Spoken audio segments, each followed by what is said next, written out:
3, 2, 1. Oh my goodness. Good morning, good afternoon, whatever it is for you. My name is Zach Schomler. This is Strong Opinion Sports. Thank you so very much for tuning in. Today is Thursday, January 31st, and today's a really special episode. I'm super excited.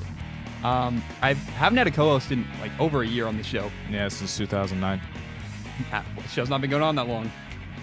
No, today's a special guest. It's my good friend Nathan Hawthorne, a former Division I football player, played at Portland State University, a Division I AA school.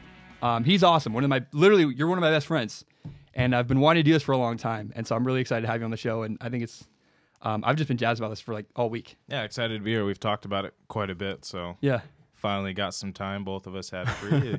Let's get it on. Can I say first, I'm nervous to have another person on because I'm afraid that it's going to go really well, and people are no longer going to like me by myself on the show. They're gonna be like, man, I love you with a co-host so much. No. It's great. We have a lot of stuff to talk about today. There's some breaking news with Kristaps Porzingis. We'll talk about the Cowboys' new offensive coordinator. But first, I want to start with a concept of culture. I think culture really matters in sports. I know you've had experiences on both sides of it. And I know people in the work life, they work in offices where they have a bad culture in their office, and it really, really hurts them. But it's not just stuck in the office and cubicles. It matters in sports, too. We look at the Patriots with a great culture. A bad culture can be equally as bad as a good culture can be good in sports. Like, for example, if I was going to go play again somewhere in college football, I would choose to go somewhere with a great head coach, a good man that has good culture in place. I think underrated schools like Eastern Washington, Utah, Iowa have great cultures that people don't take account for. What are your thoughts on that? I just think that we don't appreciate enough as athletes or as people who are growing up going to play college football or wherever, the idea of a good culture. What is your opinion on that? Does it matter as much as I'm saying? I absolutely think it does. As much as having talent for your team matters and having like a great scheme and, whatever the case may be for your program. Yeah. If you don't have culture, none of that is going to get applied. None of that is going to be functional. Because to me, culture is everything. If you have everybody on the same page making the wrong play, that's better than nobody on the same page, each trying to do a different thing. Let me be clear, too. When I say culture, I mean leadership. Yeah. You and I played at rival high schools. It's really fun. We were on national TV together in a game that we will not bring up today. Still grinds my gears. You guys played at Columbia River High School. Shut up. I played at Skyview High School. We were not the same. You were far more talented than we were. But we were similarly successful teams. But I think if your team, your athletes had gone to my school, they could have won state. Literally, your team is so much more athletic, more talented than us. We had better coaching. And so when I say culture, I mean leadership sets the tone with great culture. Have you, I think, in my opinion, have been a part of some bad cultures in life. What's that like? Is it, I don't want to out anything, but do you have anything to say about that? Yeah, and being a part of a bad culture isn't necessarily a knock on, the people around you or the people at the top. But doesn't mean they're bad people. No, not by any means. But a culture has to be consistent. It has to be very specific. And it has to be executed. You know what I'm talking about? So if you have, it's easy to have a culture for a couple of days. Like when fall camp just starts, everybody's excited. They're showing up early. They're staying after to get extra things in. Yeah. And that's great. That's great culture, right? You think those concepts are going to hold in. But if you're not doing that on a consistent basis and, it gets a couple weeks into the season, people stop showing up. If you're in the film room and instead of being focused and locked in, you're falling asleep. If you don't have, coaches or even other players, honestly, getting on people about, doing those extra small things. Setting the tone. Exactly. Then you don't have a consistent culture. You don't have a culture that's going to cultivate wins. Yeah. And that's the same thing you're talking about in the workplace. If you don't have consistent performance or somebody, demanding that consistent performance out of you or demanding more out of you, you're not going to get there. And that's part of it. To me, the biggest thing is getting people to understand the why and what they're doing.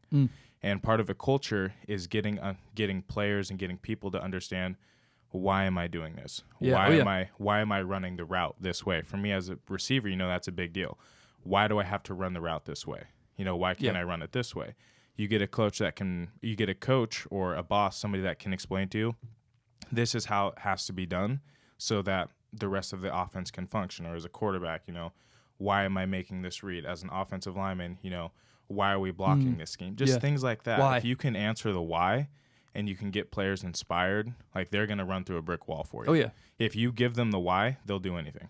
Well, I heard something recently where a guy, I can't remember who it was, someone was talking about what it means to lose a locker room. And when you lose a locker room, it means that the veterans no longer buy in. The older guys, the seniors, the juniors, the 10-year vet in the NFL no longer believes in the coach's message. Yeah. And that means why, it doesn't matter. They don't believe in the coach. Right. I want to read a story to you. And I don't know if this is, I think it's indicative of a bad culture, but I'm going to read a story that happened to Pat McAfee. He's a great broadcaster, former Colts punter. I'm going to read a story to you, and I want your opinion on it. For the brand. He's great. I love it, but I can't tell if, I look at this and I think there's two sides to this story. I'll read it to you what happened. The Colts had just lost a horrible game to the Steelers. They got blown out really, really badly. And Ryan Grigson, the former Colts general manager, I read the story the other day. I was like, oh my God, I can't believe this happened.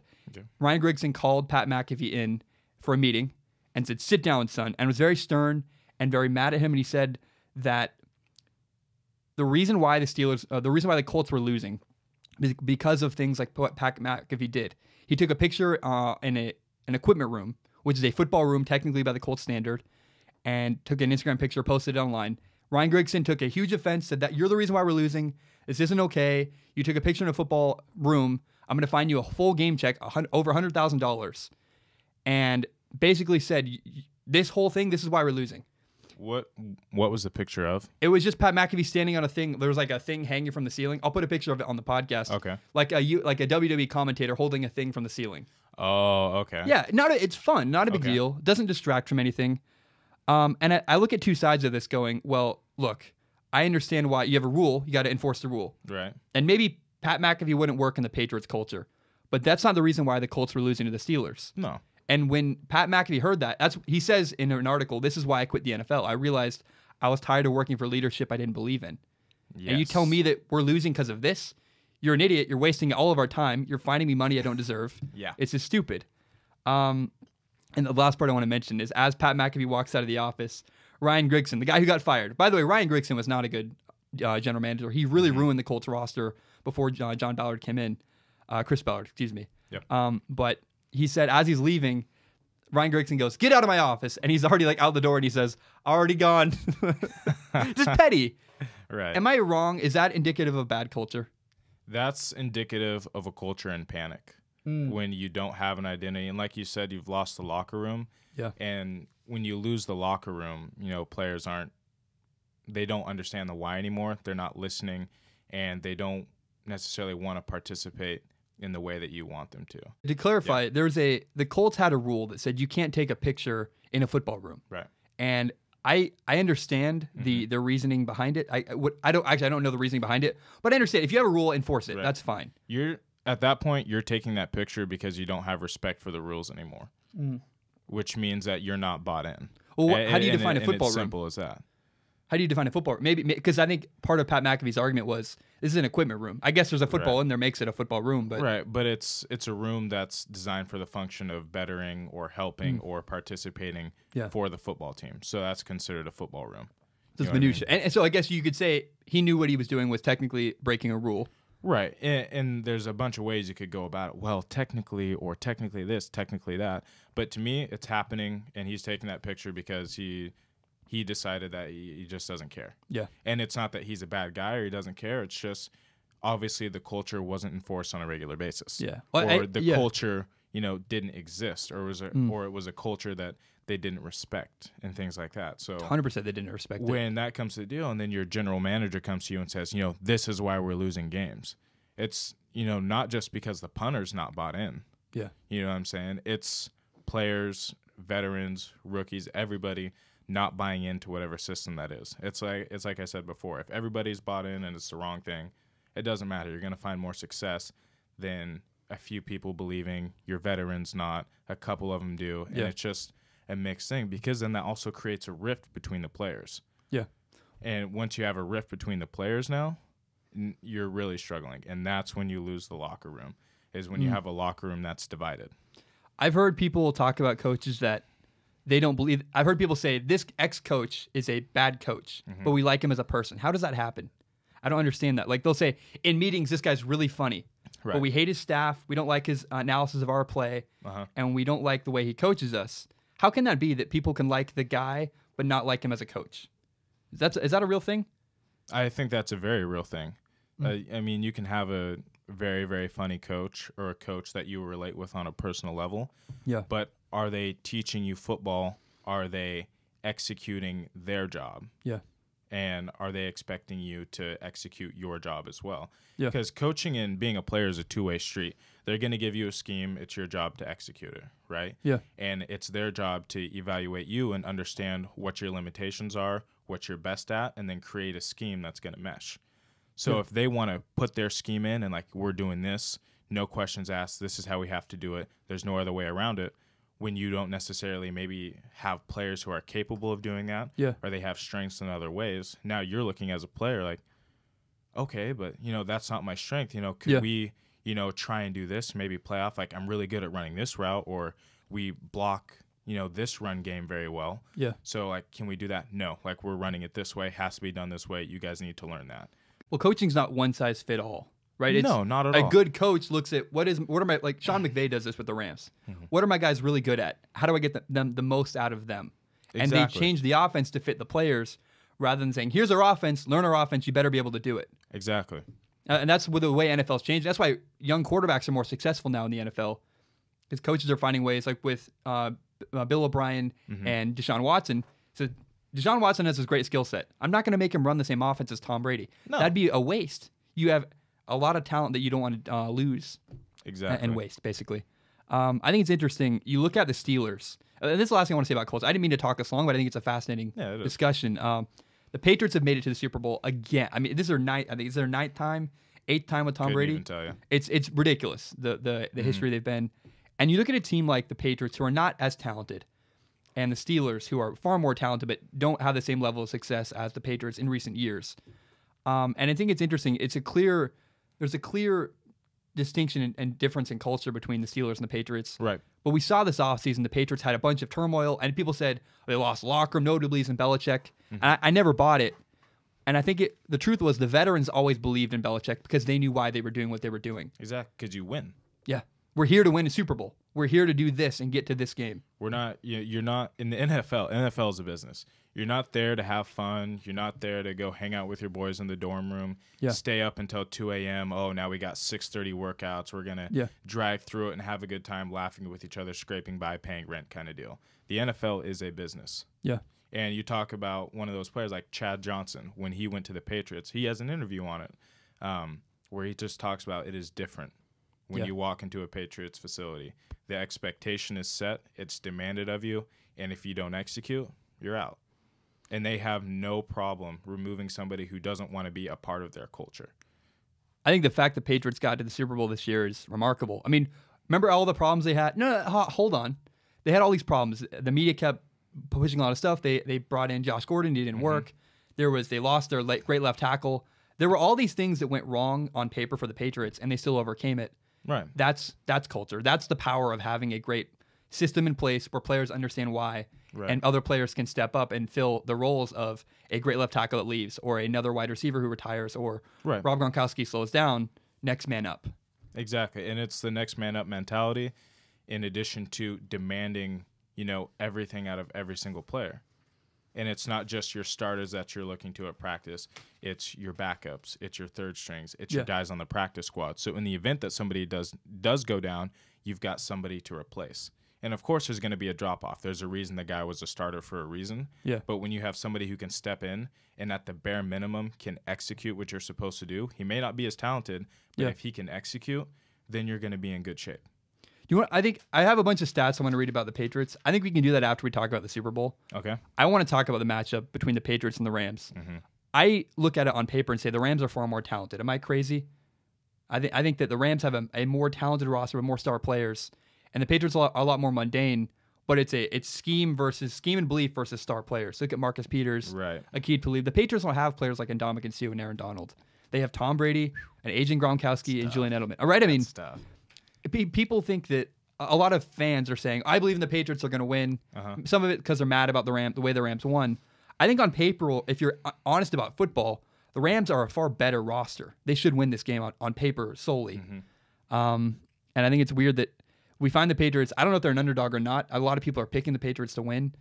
I think it's very interesting. I don't know the Patriots should be just automatically assumed the favorite because they're the Patriots. Right. What do you think is going to happen in the Super Bowl? I think the Patriots are going to win. Yeah, me too. And that's my opinion. And part of it is scheme and experience between Belichick and Brady, which is kind of the common thing most people have been talking about. Yeah. McVay and Goff are only half their age when you put it together. Yeah. And although that's important, both teams are in the Super Bowl for a reason. Yeah. I mean, albeit the Rams got there, you can call it sketchy, you can call it whatever you want. They're there. He beat Drew Brees. Yeah. One of the greatest quarterbacks in NFL history. You don't accidentally beat Drew Brees. No, you don't. Whether that play happens or not. Exactly. But, the Rams, I agree, are more talented in terms of star players. And, yes, I think that's going to be a factor. Yeah. But I think the efficiency that, the Patriots offense operates with is going to not necessarily overwhelm the Rams defense. Yeah. But I think both teams are talented on the defensive end, and it's going to come down to who can execute better on offense. And in my opinion, since Cooper Kupp has exited the Rams, towards injury, ACL, right, Jared Goff hasn't been successful. Or I shouldn't say hasn't been as successful. He's not as good as he was. Because Kupp's ability to get open and understand a multitude of different defenses and how to get open against them, it opens up your offense. It opens up the other receivers, and it just makes you better. I mean, Robert Woods was talked about a lot at the beginning of the season. You're playing with Cooper Kupp on the other side. Yeah. And so, you move on from there, like how has Robert Woods performed towards the end of the season? And then that also changes your run game. When you don't have that guy who's always open over the middle or open at the hook, those linebackers, they don't have to worry about it as much. They can participate in the run game. Well, Cooper Kupp was Jared Goff's security blanket. On third down, when he needs a play, that's who he went to. Exactly. And so when you don't have that security blanket, you don't have that receiver who is always there. And although you have a running back as great as Todd Gurley is, if the defense doesn't have to worry about Cooper Kupp, it makes it way, way easier to, lock down Todd Gurley, which is very, very hard to do. Yeah. But the Saints were successful. It's possible. And the Rams had to turn to C.J. Anderson. If you look at the way, I think what's going to happen in this game, I look at matchups. The way you beat Tom Brady is with a pass rush. The way you beat Jared Goff is make him beat you. I think at this point of the year. If I was Bill Belichick, the way I would approach the Rams, the game plan against the Rams, I would say we're going to stop Todd Gurley. Because what the Bill Belichick historically does is takes away the thing you do best. He takes away your best player. He's going to take away Todd Gurley. He's going to hit him 2 times a play. Yes. And so he's going to say, okay, we'll take away Todd Gurley. You play action won't work. Your running game won't be I'm sure they're going to still put up yards running. It's still Todd Gurley. Yeah. But we're going to focus on that. We're going to make Jared Goff beat us with his arm. And I don't know that Jared, especially without Cooper Kupp, late in the season, he's really waned. He really struggled against the Cowboys, which is understandable, great defense. Right. He played okay against the Saints, good enough to win, but I don't know that Jared Goff alone is enough to beat this with his arm, beat the Patriots with his arm. Yeah, from the first 9 games of the season, what was the game? I believe it was against the Chiefs. It was Chiefs-Rams. Yes, Monday Night Football. That game was absolutely My buddy Samson insane. had 2 touchdowns. It was awesome. So since that game, and since Jared Goff was in the MVP conversation, he just kind of disappeared from it. His play kind of fell off. And again, we don't want to blame it all on the lack of Cooper Kupp. Yeah. But I think people figured out the Rams offense, and it got schemed against. People are continuing to evolve and how to stop the Rams offense. The way to beat Jared Goff, I've learned. I watch a lot of film on Jared Goff, and I made a video about this earlier in the year. If you want to beat Jared Goff, you have to hit him and make him uncomfortable in the pocket. You ever been in a mall at Christmas when it's really busy? It's very, for me, I get very uncomfortable when there's that many people around me. Driving in traffic is just weird. It's you're not comfortable when there's bodies all around you. When bodies are around Jared Goff, you don't necessarily have to sack Jared Goff. When there are people biting at your ankles and hitting your shoulder and touching you, his accuracy and his mechanics fall off a cliff. He's not the same quarterback. And so if you want to beat Jared Goff, you get pressure on him, you make him uncomfortable in the pocket. And that's what people figured out later in the year. That's how you beat Jared Goff, is you slow him down with bodies around him. Right. Just make him uncomfortable in the pocket. And you can say that about a lot of quarterbacks, making them uncomfortable in the pocket. Yep. One thing you mentioned about Tom Brady, the key to beating him is you got to get the pass rush on him. Yeah. Brady gets the ball off too quick for that half the time. And Brady will take a sack before he takes a hit. Yeah. So he'll drop down and avoid taking that extra hit. And he's like, all right, I'm fine. or he gets it off so quick. It's very, very hard to have a consistent pass rush when you're busting off the ball like you think you're getting to him, and the ball is already out for a 9-yard completion every single time. And you just get sick and tired of coming off the ball. Yeah. And, that's what makes the Patriots so annoying. And Tom Brady so annoying. He gets the ball off so quick. Yeah. You get there like, I can't sack this dude. It's unbelievable. You can't get to him. The way the Rams have with the pieces you need to beat Tom Brady. If you look at the Giants when they beat the Patriots twice in the Super Bowl, they built a template where if you can get pressure on Tom Brady with a 4-man rush, not blitzing any extra people, but doing your base defense and hitting Tom Brady, you can beat him. The Rams have the people in place to do that. They have Aaron Donald at defensive tackle. They have Ndamukong Suh. There's some really solid people off the right. I can't remember the guy they got from the Jaguars. They brought a new defensive end in midseason through a trade. They have the players to hit Tom Brady and get pressure with a 4-man rush. The problem is I don't think the Patriots' game plan is going to be the same we've seen in recent years. They're far more run-heavy. They're going to dominate time of possession. And again, like you said, get the ball out really quick. If you dominate, have long 8-minute drives, throw 3-step drops, very quick, get the ball out, that game plan, I don't know if that works anyways. And to me, I don't think people realize the Patriots' ability to take advantage of matchups. Patriots are masters at taking advantage of matchups. There's very few teams that you can see that will go, 6 linemen, 2 tight ends, a fullback, and a running back, and they'll just run power eye right down your throat. And the next play, all of a sudden, it's 4 wide. And those substitutions happen so quick, a lot of times the defensive coordinators or the defense itself isn't ready to make a substitution to deal with the next package, vice versa. They're experts at getting Edelman with slower safeties or slower linebackers if they end up being in man defense. They're great at getting, Chris Hogan open against cover 3. Chris Hogan is one of the best receivers against a cover 3 scheme. The way he runs his route and his intelligence against it. Yeah. And you have Sean McDaniels, who's a great offensive coordinator who knows how to pick. Josh McDaniels. Sorry about that. Why did I say Sean McDaniels? Sean McVay. You got them. Yeah, no worries. You just have their scheme is just so intelligent in the way they operate. It's not about it's not about having the best players. It's about having the guys who can execute. And Edelman, we shouldn't act like he's not an excellent receiver. No, he's great. Because he gets open and he knows how to get open and he knows where. And Tom Brady expects him to be somewhere. He's there. And it's the same deal with Gronk. It's the same thing with Hogan. And could have been the same thing with Josh Gordon, I think. It's sad. If he didn't have a couple of issues. But their ability to take advantage of matchups on a play-to-play basis is just incredible. There's a real storyline here. You talked about the Patriots' ability to take advantage of matchups. We all know what happened in the NFC Championship game. There was a non-call pass interference. Pass interference was committed. It just wasn't called. Yeah. And Nickel Roby, I believe is Nickel Roby Courtney. I can't remember his name. Something like that. Admitted, I committed pass interference. I think pass interference calls is going to be a big theme of this Super Bowl because the refs were made to look like fools. And the refs in this Super Bowl do not want that to happen again. No. And so I think it's very possible. If that guy comes in the game, I'm throwing the ball at him. I'm attacking him. And we all know do you know who Marcus Peters is? Yes, of course. You do. They might not listen to the podcast. Marcus Peters is a historically undisciplined corner. And what I mean is he makes great plays, but he will risk a lot to go get an interception. Feeds right into the Patriots. Yes. And so you're going to attack Marcus Peters. You're going to attack Nickel Roby Courtney, I think is his name. You're going to attack that guy.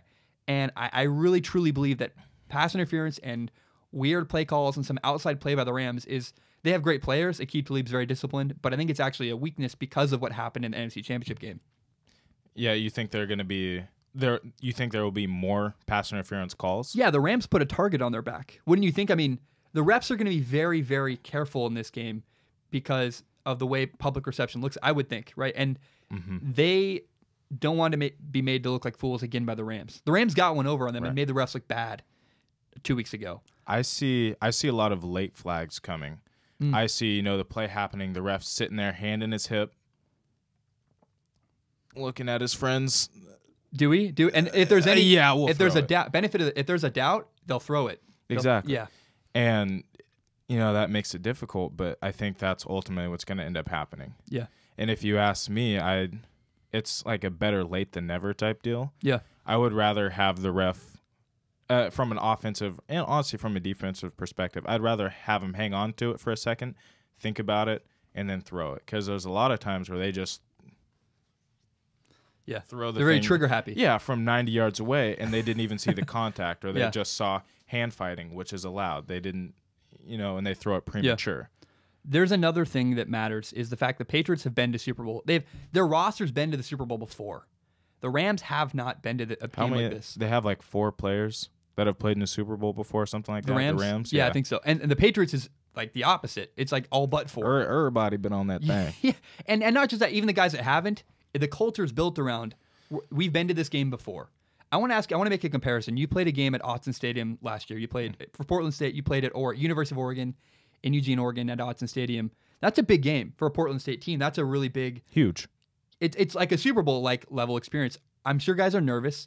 And if you haven't been there before, is that a real thing? Because I look at the Rams, if I want to say this for a minute first, is that the Rams might be nervous. Mm-hmm. The Patriots have been there before. Everyone gets nervous for the Super Bowl, but the Patriots might get more comfortable comfortable more quickly.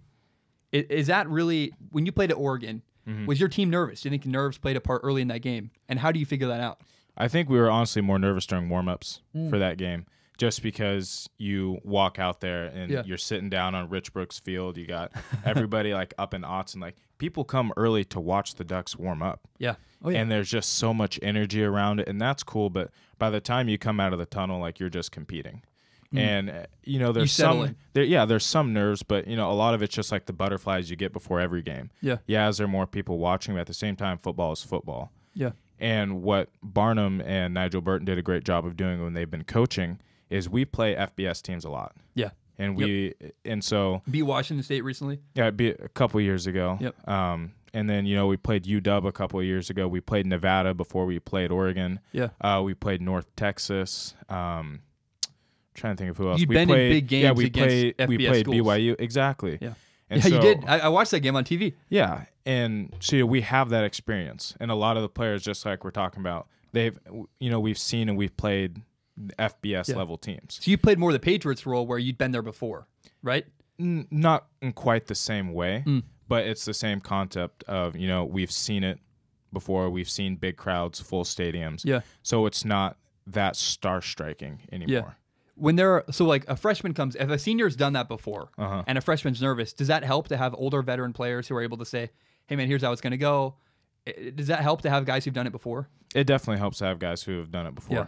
Is that a disadvantage for the Rams then because they haven't been there before? I don't think they'll be. Because people say. I don't think they'll be nervous. Historically, people say no matter, like, the Super Bowl is just a different game. Yeah. They're fine all through the playoffs. They've never been nervous. And they get to the Super Bowl. It's bigger. It's brighter. They've lived their whole lives waiting for this moment. Yeah. And they shit bricks, to be honest. They fall apart. I mean, it is the one game that matters. Yeah. Like, when you finally make it there, like, that is the last game of the season. There's no next week. Like, this gets you a ring. This gets you notoriety. Gives you a shot to get in the Hall of Fame, kind of depending on who you are. Like, the Super Bowl, you're right. It's just such a different game. It's like the college football playoffs. Yeah. Like, you play in the first round, like, you might have been there before. But when you get to the national championship, it's a completely different experience game. Matters. Yeah. Well, so let's determine now. Does it help the Patriots? They've been there before, and does it hurt the Rams? It helps the Patriots that they've been there before. I don't think it hurts the Rams as much as other people are probably going to think. Okay, interesting. I think that they have. Because football is football. I think they have enough experience. Just from being NFL players. But yeah, it'll actually be interesting to see. I'm not really sure how to answer that one for the Rams. It's okay. Yeah. Well, that's a storyline to watch. The last thing I want to say is about the Super Bowl is that it's been really fun to watch Tom Brady in interviews. He's very coy and very different than we've seen before. There was an interview with Jared Goff where the guy said, "What advice would you give Jared Goff?" He goes, "I'm not giving Jared Goff any advice." And then he was talking about LeBron James and made a joke. He's like, "Me and LeBron are very similar athletes," and like he just is very comfortable and relaxed. And we saw last year, he's been in Super Bowl 3 years in a row. Last year in the Super Bowl, Tom Brady had something to prove. He had like this, he was angry. He appeared to me, he was not as relaxed and open. This is a different Tom Brady we've seen before. And maybe he's reached a point where he's emotionally mature enough to say, I don't need to be the underdog to still have fire and still be competitive. I'm just wondering, I think that might be a strength for Tom Brady is he's comfortable. He's got nothing to lose anymore. He's old. He's been here before. He's got, what, 5 rings? Yeah, yes. We're not seeing angry Tom Brady we've seen in the past. I don't think. Oh, I mean, if you look at it at that press conference they had before they took off, I mean, he's sitting there screaming, "We're still here." Yeah. And the Patriots this year, like you said, you were surprised that they made it to the Super Bowl. Yeah. They've kind of adopted this underdog mentality this year. Yeah. You know what I mean? But don't they always have, like, Brady always has that, doesn't he? I mean, they always tell him, Julian Edelman, there's, from the game, against the Chiefs, he's running by him like, that's a great ball, you're too old kind of deal. Yeah. They like that chip on their shoulder. Yeah, you always want to have a chip on your shoulder. You always have something to prove.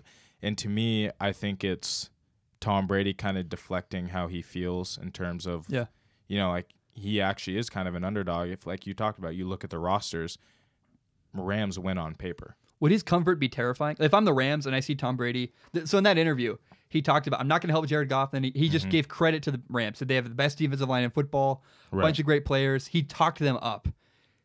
If I'm a Rams player and I see how comfortable Tom Brady is right now, I'm terrified. Do you feel that way too? Like I would be like, ooh, it's still Tom Brady, and he's just got a different level of comfort than we've seen in the past. I don't think most of them are paying attention to it, honestly. Yeah.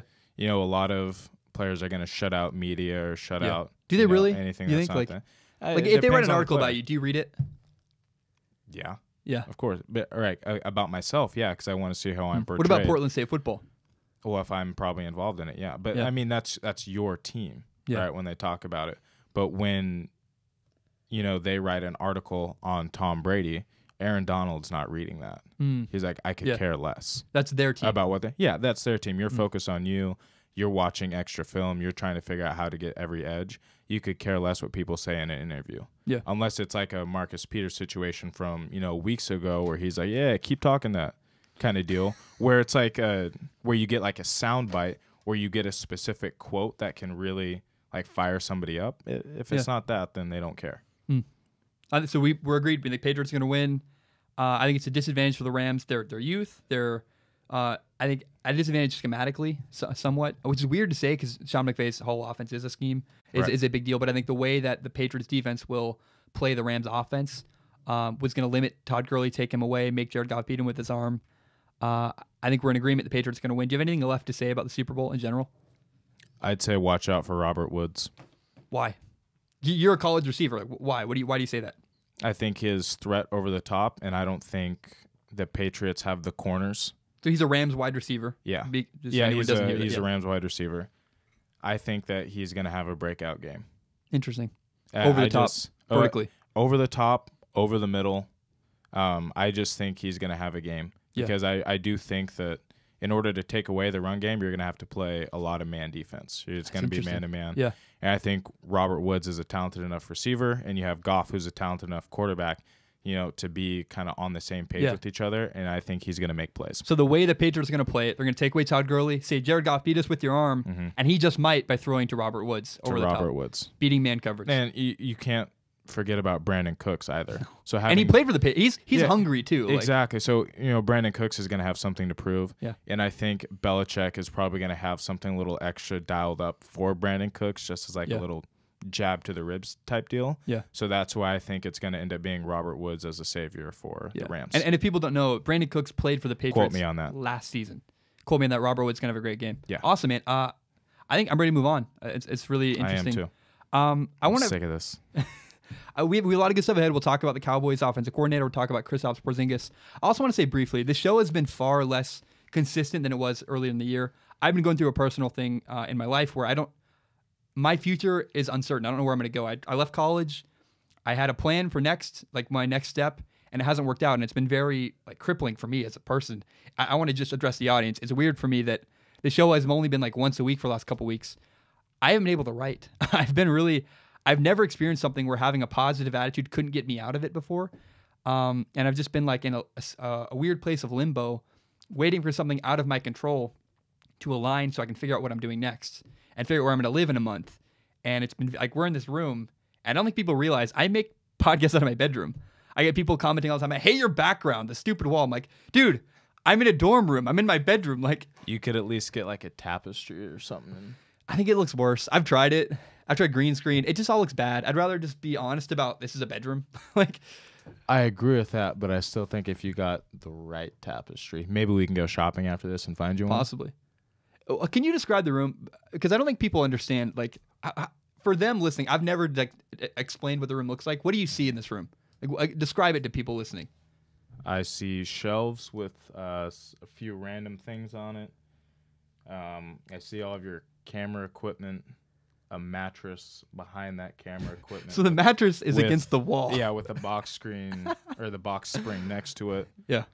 To the left of like the monitors that we're on, you've got your closet.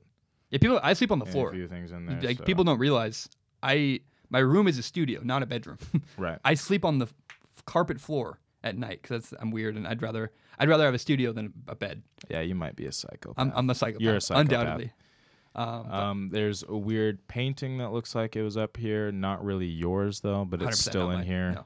And then 2 looks like 17th century ladles on the wall, big spoons. Yeah, that's mine. This is terrible. Let's move on. Let's talk about Kristaps Porzingis.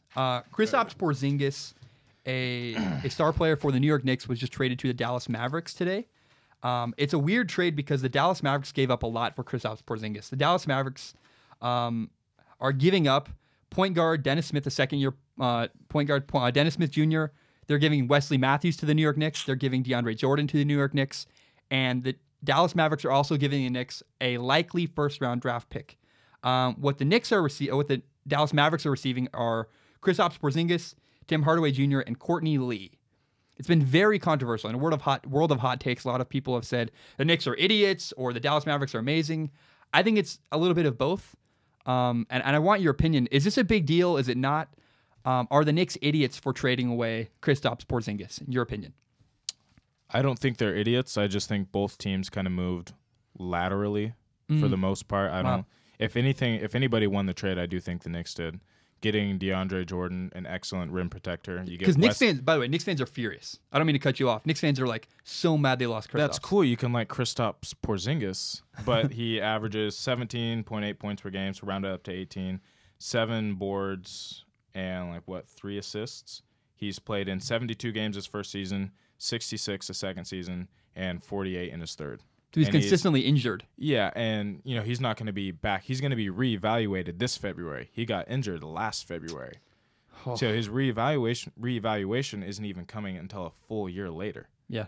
And so you look at how many games he's missed his first 3 years and how many he's going to miss this year. Yeah. Is it really worth it? So you're saying the Knicks didn't lose a lot by getting rid of Kristaps. They lost a historically injured player. And I think somebody who, if they don't change their style of game, is going to continue to get injured. So he's messed around with knee tweaks, has had a lot of ankle injuries and lower back pain. So that tells you that he hasn't strengthened his core well enough, and he's not developing his game to play more stationary. Somebody he can learn from, Dirk Nowitzki. Dirk Nowitzki is also a 7-footer who's made a career off of just a simple turnaround jumper. Yep. He's not flashy. He's not trying to cross you up with handles like a guard. He plays strong, fundamental, you could call old man's game basketball. And that's why he's successful. That's why he's going to be a Hall of Famer. And that's why he's playing in his 20th year. So you think that Kristaps learning from Dirk can help him extend his career by playing less like a small guard and more like a big man and have longevity with his body? Because he's 7'3". Yes, absolutely. I mean, one of the very, very, very, very few 7-footers can ever play that way. Kevin Durant. It's basically it. You got Kevin Durant. DeAndre Jordan is incredible, but they're not 7'3". Yeah, and they're 7'3" is huge. And they're not built as thick as Kristaps is.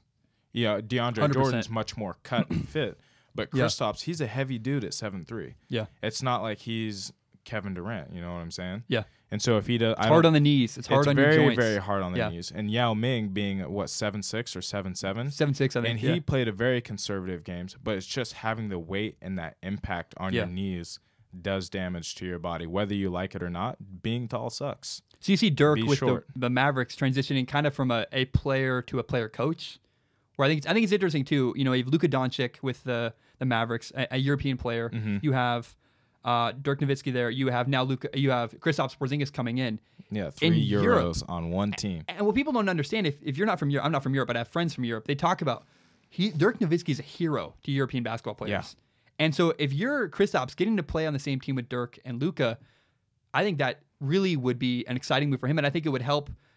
Kristaps is more likely to re-sign in Dallas than with New York because of Dirk's influence, because of Luka. Right. And I think, to me, Porzingis plays like he wants to be a Luka type player who can play more wants athletically, to be a guard, hit a step back.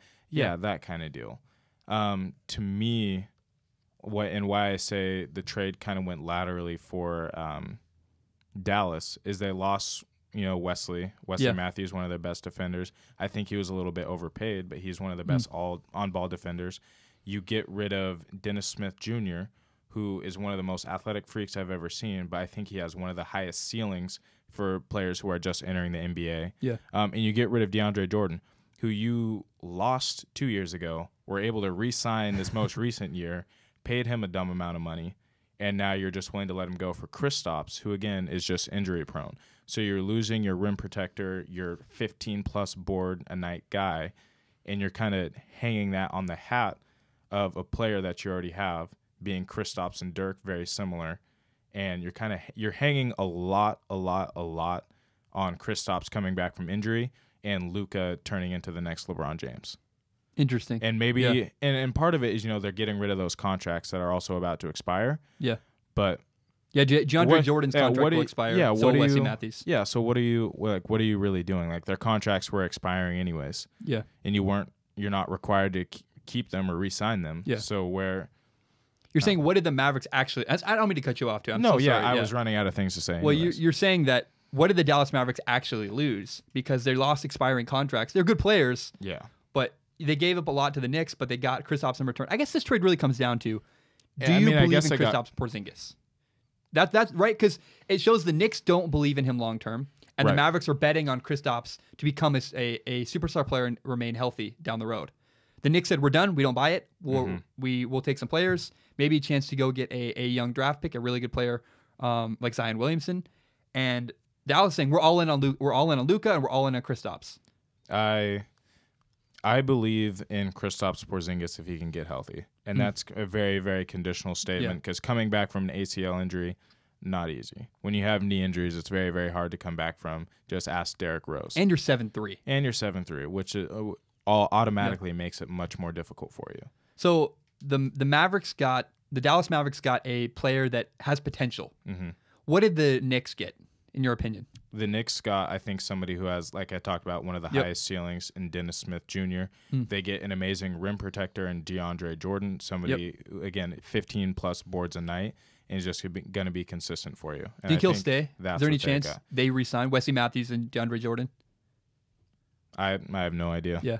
I think the Knicks suck. I think their front office sucks. But it's New York. I mean, the allure of being a New York Knick keeps the guy around. I don't think that's alive anymore. We'll talk about that, yeah. I think the allure of being a Celtic or be a Laker is much more alive still than being a New York Knick. And maybe I've never been to the city of New York. I mean, people talk about it all the time, and big market team. I've never been there, so I don't have the experience and can't really speak on it. But looking from a player standpoint, you had at one point Carmelo Anthony. You had wasn't Derrick Rose on the team as well for the Knicks? I think briefly, yes. Derrick Rose. They got some kind of big three. I can't remember who it was. The point though is you're saying that the Knicks brand is no longer a sell just alone on the Knicks. No, not you at had all. to win. You got there's not a culture in place that says I want to be a Knick just because I want the name. Exactly. Awesome. Back when you had Patrick Ewing, yeah, absolutely. Now, I mean, when was the last time they really, really had success? Who won the trade? Knicks. The Knicks. Yeah. Easy. Because they got cap room. They got some good players that might stay. They got a chance at a first-round draft pick. Yeah. And they got rid of a problem. That's one of the things, the draft picks. Yeah. They're going to get a couple draft picks out of it. So what they're going to do with that, nobody knows. But there's only 2 rounds in the NBA draft. Yeah. The draft picks are very important. Yeah. And the Dallas Mavericks are betting on a guy who's been historically unhealthy. In my opinion, they're betting on the fact that Dirk Nowitzki is going to teach Kristaps Porzingis. And I think it'll be one of the greatest mentor role stories if it were to develop like that, like in history. But Kristaps just has to be healthy. Yeah, please. I want to shift gears to Kellen Moore. The Dallas Cowboys have hired Kellen Moore to be their offensive coordinator. It's exciting. He's a former quarterback at Boise State, left-handed guy. Legend. 4-year starter, dominated for years. If you don't know his story, he played with the Detroit Lions for a couple of years as a backup, never played, went to the Cowboys as a backup, was Dak Prescott's backup for a year, and then ultimately transitioned to become their quarterback coach. And it's very interesting. I made a video 6 months ago talking about how he might be the next great young offensive coach. Mm-hmm. I still think that's possible. I don't know that he's going to do that with the Dallas Cowboys. I don't know they're putting him in a position to succeed. And I can explain that. It's interesting he was in Detroit under Scott Linehan. Right. He learned a lot about football from the Lions coach, Scott Linehan. Scott Linehan went to the Cowboys, and Kellen Moore followed him to the Cowboys, where he learned a lot from, again, Scott Linehan was the Cowboys offensive coordinator. The Cowboys said, we're tired of Scott Linehan. We're going to fire Scott Linehan. We're going to hire his understudy, Kellen Moore. I think it's very interesting, and I don't think that the philosophy makes sense to me. They got sick of the bland vanilla offense that Scott Linehan was running. Right. They hired the guy who learned everything from Scott Linehan. It's like saying, I don't like ketchup on a hamburger, and so I'm just going to get a different brand of ketchup. Now, the problem is ketchup in general. You don't like that condiment. Get no ketchup on the hamburger. I'm very concerned that the Cowboys are putting themselves in a position for heartbreak and failure. And I further my point by saying that the Cowboys, it came out recently that they're likely not to extend Jason Garrett's contract. Right. So he has 1 year left on his contract. It's going to expire at the end of this year. Mm-hmm. And I just don't see this playing out very well. I don't see this being a successful move. You think it might have been just an inside hire, just to hire Kellen Moore, and then once the contract for Jason Garrett's up, he gets dumped, they hire a new head coach, brings in a new staff. That's one potential for it. It's a placeholder. Right, kind of deal. But I also think we might be underestimating how much Chris Peterson taught Kellen Moore about football. Because Chris Peterson's one of the greatest coaches of all time. Who is Chris Peterson, if they don't know? Chris Peterson was the former Boise State coach back when Kellen Moore was there. Yep. He's now the head coach for UW. Washington. University of Washington. They've had an excellent couple of years. This year, they were, Pac-12 champions? Yep. And so Chris Peterson's an excellent coach. He proved it when he was at Boise State, beating FBS teams on a consistent basis, gets to a Pac-12 school, has success after 2 years, once he's implemented his system. He's a great recruiter, et cetera, et cetera. So enough about Chris Peterson. Well, no. But I think we're underestimating how much Chris Peterson may have taught Kellen Moore. Because if you know Chris Peterson always keeps a lot of tricks in his bag. Yeah. He's a great schemer. He understands what he needs to do against different defenses to exploit matchups and, things like that. So I think Kellen Moore has more to offer than we think he does, in addition to the fact that in the NFL, sometimes getting a job is about having a relationship with somebody. So Kellen Moore might have been kicked out of Detroit, but he has another job because he knew Scott Linehan. Well, he also has a great relationship with Dak Prescott. Right. It's weird to go from, imagine if your backup wide receiver became your coach. Right. It's kind of weird, right? Yeah, your backup quarterback, not backup receiver. Well, but you're a receiver. So imagine like a guy behind you on the depth chart moves to become your coach. Oh, right, yeah. It's a weird dynamic. Yeah, it's hard to respect that, but that tells you a lot about the knowledge that Kellen Moore has. And if Dak Prescott is willing to respect that, I think that tells you a lot about Kellen Moore's knowledge of football and what he's been able to teach Dak Prescott. It's evident to me the Dallas Cowboys are at a point where a point of like a fork in the road. Mm-hmm. If Kellen Moore can save or make or break Jason Garrett's future with the Dallas Cowboys. Mm-hmm. If Kellen Moore can come up with some creative schemes, because here's the problem with the Cowboys was their schemes were not creative enough. They were running very basic concepts, running the ball heavily. They weren't coming up with cool stuff that you see like Kyle Shanahan doing or Matt Nagy doing with the Bears. Right. It wasn't creative enough in their offense. If Kellen Moore can't do that, Jason Garrett will lose his job. They need to see progress from Dak Prescott. They need to see better play calling and a change of their play calling. So I just think Kellen Moore naturally is going to be a more dynamic play caller. Why? Just honestly because of his experience with Chris Peterson. Yeah. I think when you get your foundation of football from somebody, it's very hard to change, the way you think of it. Yeah. And how you think about football. And I think he's willing to take more risks than probably Scott Linehan was willing to.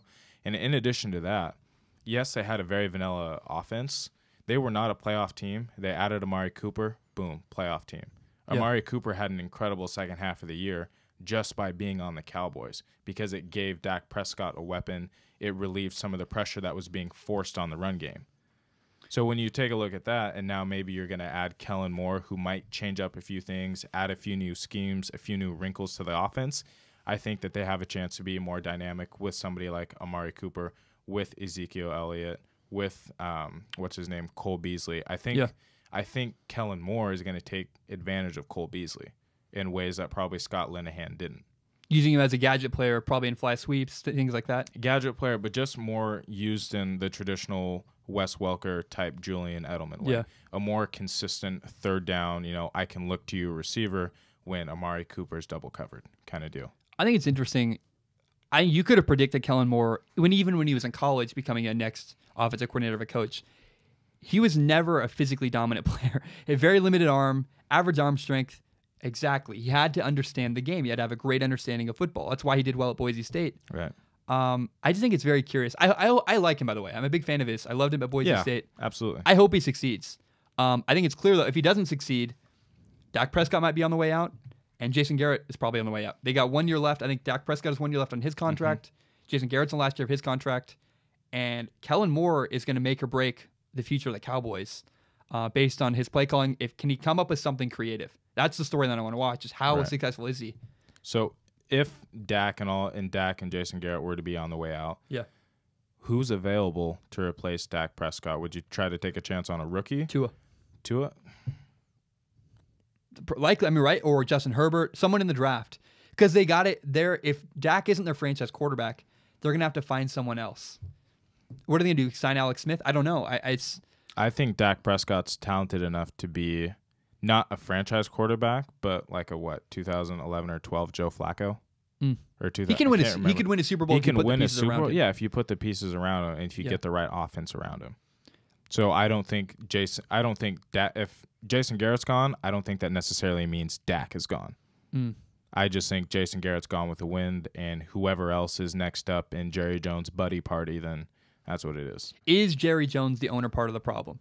I look at him and say he's way too involved in football. He's not leaving football to football guys. Do you agree with that statement? I agree with that, and I think it's part of the way he develops relationships. If he likes you, he's going to give you opportunity after opportunity.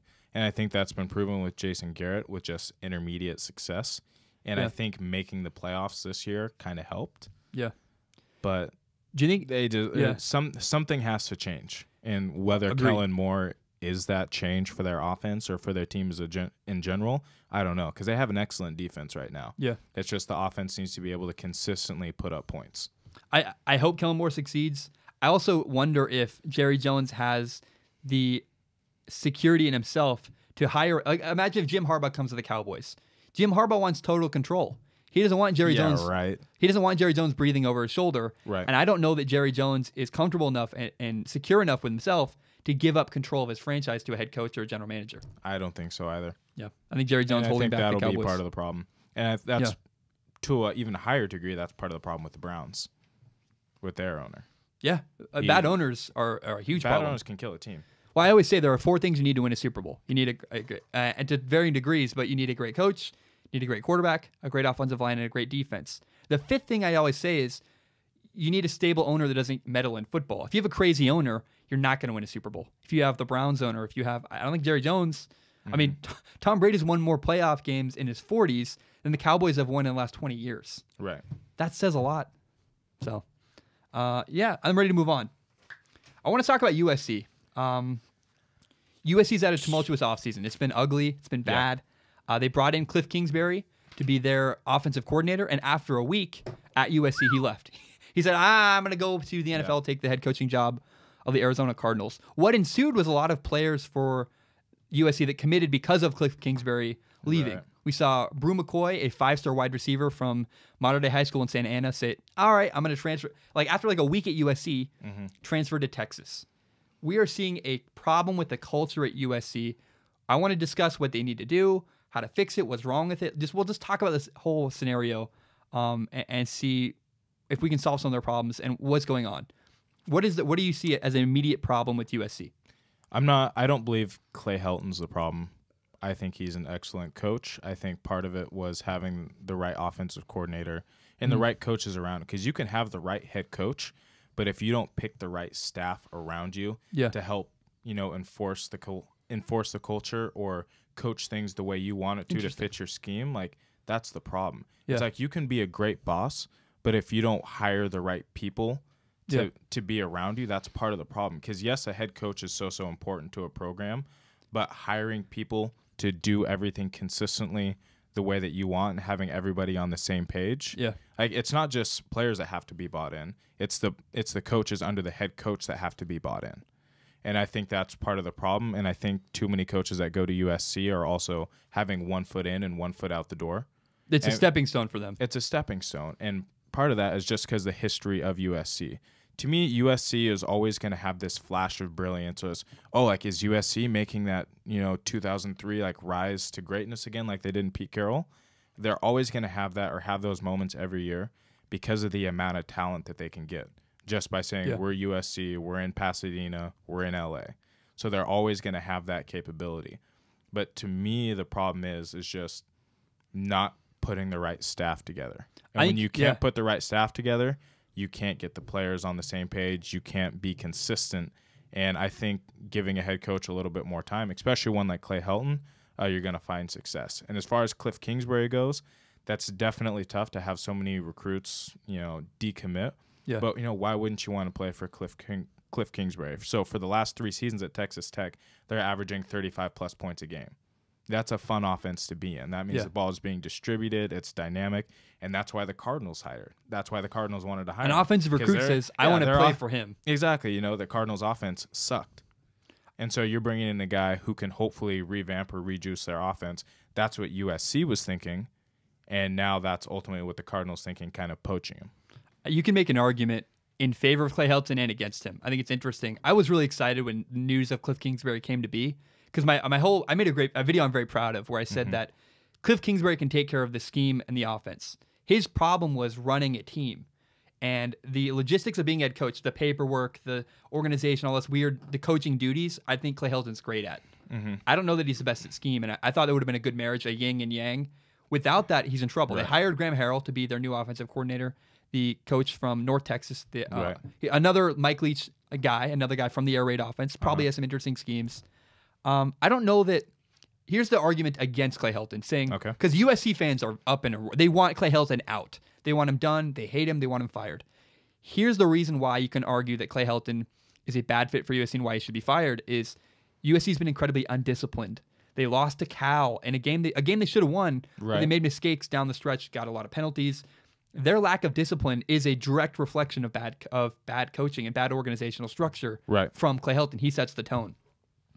However, I think it's a little overblown. Like, he's not flashy. My dad's a huge USC fan. He always says, he's not charismatic. And does it matter? Maybe, maybe not.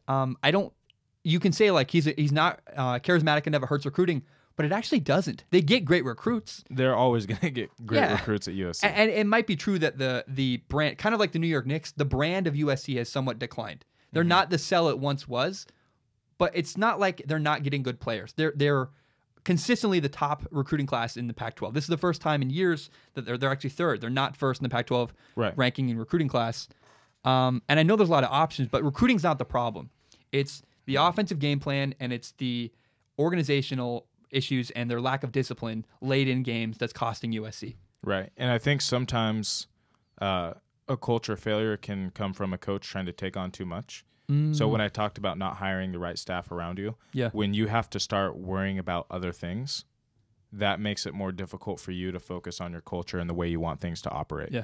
But when you have somebody, if you were to have somebody like Cliff Kingsbury who can take care of the scheme and take care of the offense, and you can peek in the door and make sure things are going all right, but you can focus on the outside, the distractions, things like that, and making sure the team as a whole functions. That's incredibly important for a head coach to be able to do.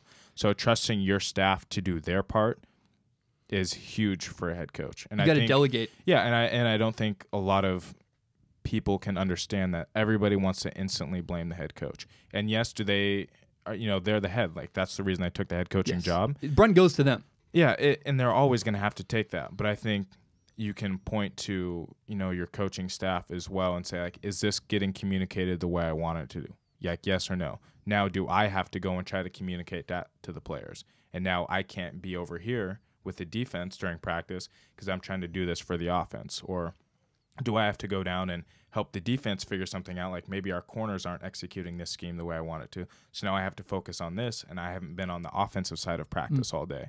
And so that's where things start to fall apart when there's a lack of consistency in the coaching staff and the head coach. I think it's interesting. I have an optimistic. If you want to have an optimistic view of USC, here's what you say. You say you have a good young quarterback, J.D. McDaniel. What's his name? I have no idea. Daniels. I think it's. Okay. I can't remember his name. Right now. It's blanking right now. I know his name. I'm gonna get killed in the comments. I don't care. They have a great young quarterback. They have a great young wide receiver, Amon-Ra St. Brown. They have good recruits in place. And they're bringing in Graham Harrell, a similar to Cliff Kingsbury guy, a former Texas Tech quarterback who has been around Mike Leach, has he's been around that kind of offense. Right. If you were excited about Cliff Kingsbury, there's no reason to not be excited about Graham Harrell. It might be another similar thing. We have a creative offensive coach, again, young quarterback, young wide receivers, potential to build. I'm not ready to bail on him just yet. I know USC fans are. I get berated when I say that. I've kind of gone back and forth on this. I don't know how I stand. I do wish he was more charismatic. I wish he was more interesting, like Herm Edwards or Chip Kelly. Right. But I don't think USC is doomed. And I think I would give him one more year to see what happens with Graham Harrell. And again, they had a true freshman quarterback last year, an 18-year-old quarterback. That's difficult. Yes, they struggled. Especially in the Pac-12. You've had a true freshman quarterback. It's not pretty all the time. The guy's learning. He's getting used to things. So I'm not ready to bail on USC just yet. Quick question. How long has Clay Helton been the head coach? Oh, I don't know. It's been a couple years, but I want to say this was his, second year? He's won the Pac-12. He won the Pac-12. He won a Rose Bowl with Sam Darnold. And you can say, well, Sam Darnold was great. Yeah, Sam Darnold was great. You lost Sam Darnold. Yeah. You're struggling because you don't have Sam Darnold. And you're building with a young team, a player with a talent like Sam Darnold can prop you up. Yes. I am curious, though, how long Hilton's been I think there. 4 years. 4 years? Okay, so this year, it's really your last year. Yeah. Because when you have to get a recruiting class to kind of fit your scheme, things don't just change overnight for you. Yeah. And people think that, Scott Frost going to UCF, it's like, oh, he completely changed. They didn't win a game and now they were undefeated. That tells you everything there was in place at UCF, but things just needed to be enforced and taken care of. And you see that now that he's at Nebraska. Nebraska didn't have a great season. Yep. But I think there's a chance for success because of the way Scott Frost coaches and his culture.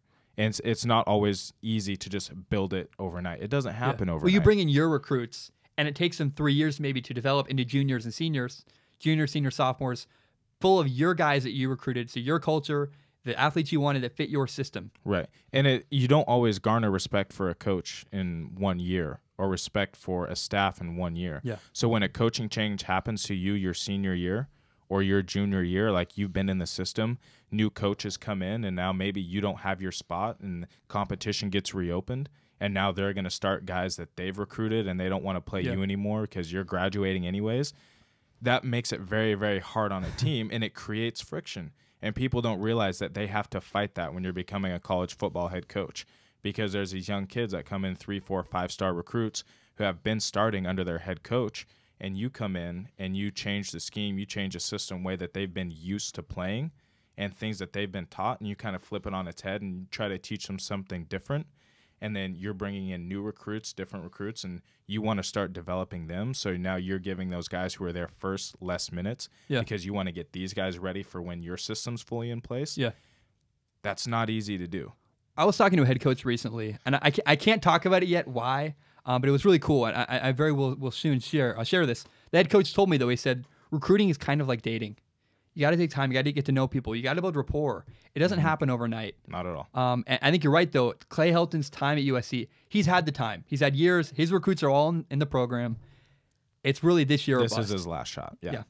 And I think there's hope, though. Good young quarterback, new offensive coordinator with creative systems. They're going to, I think, make a turn away from the pro-style offense. Amon-Ra St. Brown's a great wide receiver. There's reasons to be optimistic. Yeah. You also look at a USC brand that's failing. I mean, they're no longer the brand they once were. Right. LA's got the Rams. We're at a big moment for USC where they don't have a president of their college, and they really got to turn things around. I'm restating what you said. It's this year or bust for Clay Helton. Easy. Awesome. Let's move on. I want to talk about the Minnesota Vikings. The Minnesota Vikings are a weird scenario, and I want to ask the question basically: if Kirk Cousins doesn't win a Super Bowl with the Vikings, was the move to get Kirk Cousins a failure for the Vikings? Yes, that's a failure, and it's large in part because of how much money they spent on Kirk Cousins. So they signed him in free agency to a 3-year, what was it, $84 million contract. Fully guaranteed. Yeah, fully guaranteed. So whether like that money is going to Kirk Cousins, no matter what, and there's no way out of it in that contract. And so if you don't win a Super Bowl with him, you basically took 3 years and kind of threw it down the drain because you invested in somebody who's done no more for you than Case Keenum. Yeah, Case Keenum, their old quarterback, took him to the playoffs. Kirk Cousins couldn't even do that. Not at all. And I think you signed Kirk Cousins to that amount of money with the understanding he will be the difference for us. Mm-hmm. We can't. Kirk Cousins, we've hit a ceiling with Case Keenum. We believe Kirk Cousins puts us over the hump and will help us win more, and it didn't work. Didn't work at all. And I think the problem with the Vikings, it's interesting. Going into last season, everyone was really high on them. Mm-hmm. They're a Super Bowl team. They're going to be great. And I said, whoa, slow down.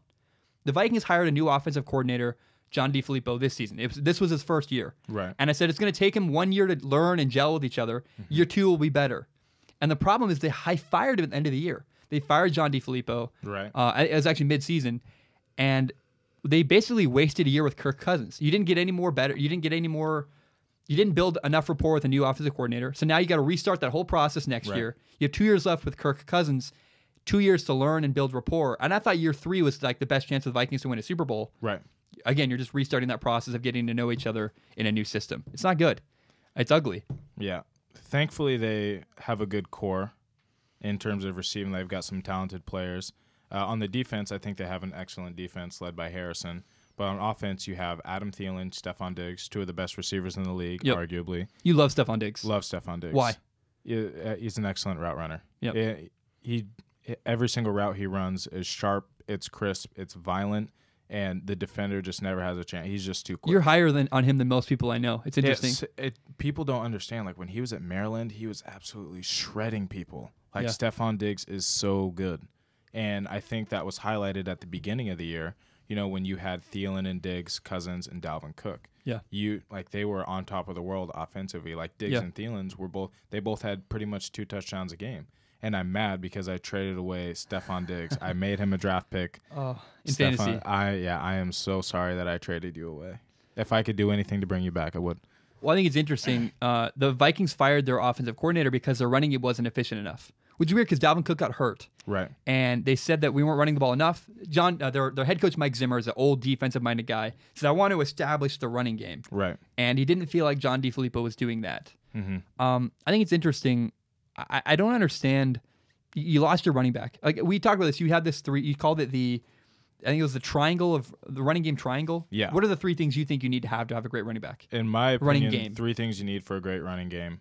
Or you need at least 2 of them. You need to have 2 of the 3. 2 of the 3, right? So you have a great run game scheme or a great run game coordinator, somebody who's going to get you the right matchups. So play calling. Right, play calling, scheming.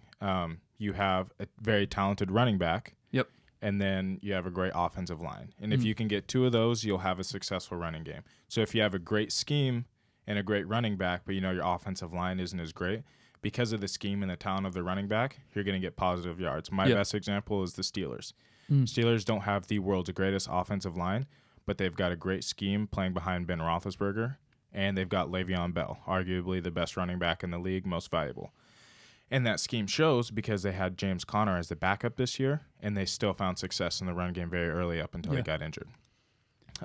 You have a great line and a great scheme. That speaks for itself. If you have a great line and a great scheme, you're going to run the ball well. There's no question about it. Doesn't matter who's that running back. It doesn't matter unless you have a brick for a running back. Who doesn't understand how to read holes and where to go. I think one of the most famous examples of that is Emmitt Smith playing behind that Dallas Cowboys offensive line because he hardly got touched until he was at the second level. Yeah. And then if you have a great offensive line and a great running back, but your scheme isn't as great, your offensive line is going to get movement based off of talent. And if you have a great running back who can, read that movement, you're going to be successful. Yeah. So I think it's interesting. I think they kind of pulled the trigger too early on John DeFilippo. I would have liked to see him get more time and really develop more of a relationship with Kirk Cousins. Mm-hmm. I think we also have to decide if it's a failure with the Minnesota Vikings, we have to decide, do we believe in Kirk Cousins? And I don't know that I do. A lot of the times people say, this guy can't win a big game. And I think we overuse that term. I think it's kind of ridiculous. However, I listened to Max Brown, the former USC quarterback, talk about this, saying that in big moments or even at practice, he got really tense. Psychologically, he really amped it up. And he felt like every practice was a Super Bowl for him. I think Kirk Cousins is very similar, where he legitimately in bigger moments doesn't get easy going and relax. Like sometimes for me, my personal experience, I was always way too tense early in games. Mm-hmm. Before halftime in the fourth quarter, for whatever reason, I had nothing to lose and it slowed down for me. Like I was able to relax finally. Right. I think Kirk Cousins does the opposite. In big moments, he tenses up. In big games, he tenses up and isn't as successful. And it's a psychological problem he has. And I don't believe in Kirk Cousins in big. I think there's a stat. I don't know the stats. I wish I did. It's fine that we don't need to look it up. But he's not as successful against teams with winning records. He's not as successful in primetime games. He's not as successful in big time moments because it's a psychological thing. He tenses up. And so I don't know that I believe in Kirk Cousins to turn it around and do well for the Vikings. And I do think if I had to make a prediction whether the contract was a failure or not, I think it was because I don't believe in Kirk. I think him being in Washington, playing behind RG3 for a couple of years, and then I had Jay Gruden as a head coach. Yep. Kyle Shanahan as an offensive coordinator. Yeah. Or sorry, Sean McVay and Kyle Shanahan, I believe, both. Yeah, both of them were there at one point. And if you look at his best years, it was under Kyle Shanahan. Yep. Like that big year where Washington was like, whoa, like this, we had like the 70+% completion percentage, was playing out of his mind. When you have a coach like Shanahan, it completely changes the way you play because he understands your strengths and he's going to use your strengths in the best way he possibly can. And the great example of that is just at the 49ers and what he did with the Falcons with Matt Ryan. That's why those teams have been successful in quarterback play, because there's sometimes coaches that just can't, like they understand offenses and they understand their quarterback better than others. And Shanahan does that well, and McVay does that well. Do you think I'm onto something with big games? With big games? Like with Kirk Cousins, do you think he can win a playoff game? Can he win a big game? I think he can win a playoff game. I just think he needs to have more confidence in himself and the players around him. You think it's a psychological issue? I'm not sure if it's like a giant... I don't know his head. I don't want to assume I don't know who he is, but... I don't want to say like a giant psychological issue, but I think the teams he's probably played in those primetime games, those are good teams. The teams he plays in the playoffs, they're in the playoffs for a reason type deal. So it's not always hanging on him, because really with Washington, he didn't have a great roster around him. I'll point to this. In the Vikings season last year, they played the Bears in a big moment. Later in the year, the Bears are leading the division. They needed to win this game to stay alive in the playoff hunt. In the fourth quarter, Kirk Cousins threw the game-closing interception. He threw a pick six that gave the Bears a 2-score lead and really iced the game for the Vikings. And it's plays like that when in the moment, when the bright lights are on, you need Kirk Cousins to make a play. He hasn't. Repeatedly, he hasn't.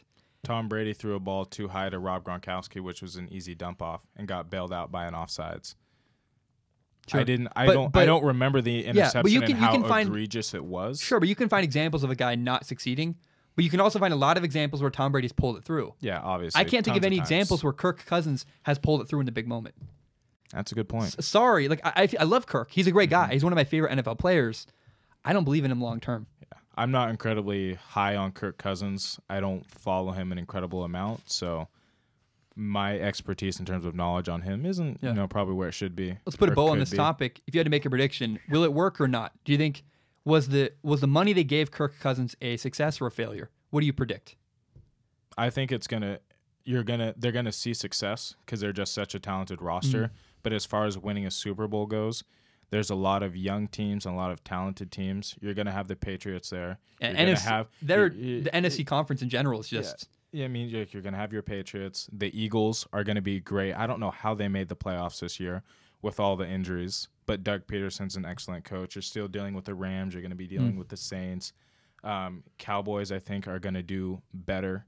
How much better, we don't know. We talked about that earlier in the segment. Yeah. There's just going to be other teams, I think, that are still going to ultimately be better than the Vikings. And so you throw that in the mix with, is Kirk great in great games? I don't know. Yeah, I agree. Let's move on. And by the way, I want to say, so it's clear, I feel bad. Every time I interrupt you, I feel bad. And I know it's fine, but I want to bleed this in because it bothers me when we watch cable network shows and people just talk over each other all the time. I'm trying to not do that. I really like this we have, and I hope it's clear for the audience listening. Like, that's not my intent at all.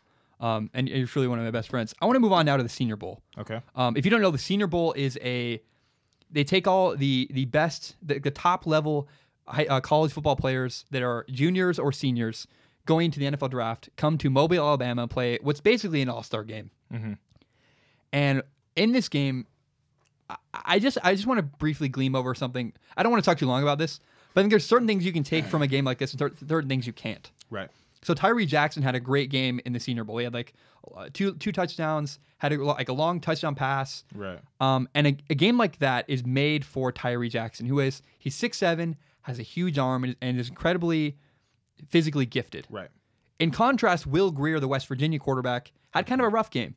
I think he did throw a touchdown pass, but he had a deep pass that just really fluttered, hung in the air. It didn't go where he wanted at all. It's not set up for a guy who has limited physical abilities to succeed. I get annoyed when people look at a game like the Senior Bowl and try to take away a lot of deep football stuff. I don't think you can. You've played in all-star games. Am I right when I say a game like that really shows off physical ability more than what your knowledge of football and your understanding of defenses? Yeah, it definitely does. There's not a whole lot you can take from games like that other than obviously looking at just like the specimen feature. Like, this dude's extremely athletic. Yeah. He's fast. He's big, things like that. But in college football and in the NFL, you have like a whole week to scheme on somebody. And you've been playing with the same guys, same quarterbacks, same O-line, same receivers, the whole entire year. You have time to build rapport. Yeah, you have time to build rapport, build that connection, build the timing. That's especially important for quarterbacks and receivers. It's the timing factor. Yep. And when you take, players from different colleges and you throw them together on one team, like maybe 2 weeks of practice, and now you want them to play a full game, and the last time they played a game for most of them was like mid-November. Yeah. You can't expect them, number one, to be sharp and precise, coming back from not playing games. Yeah. And then in addition to that, they're playing with people they've never played with before. And so when you're playing like that, it's just hard to really show like the knowledge you have, the understanding of a scheme, because there's not really a scheme. You're not scheming on anybody on the other team. You're just lining up, okay, we're going to run cover 2, cover 3, and some man stuff. We're going to put in 3 blitzes on offense.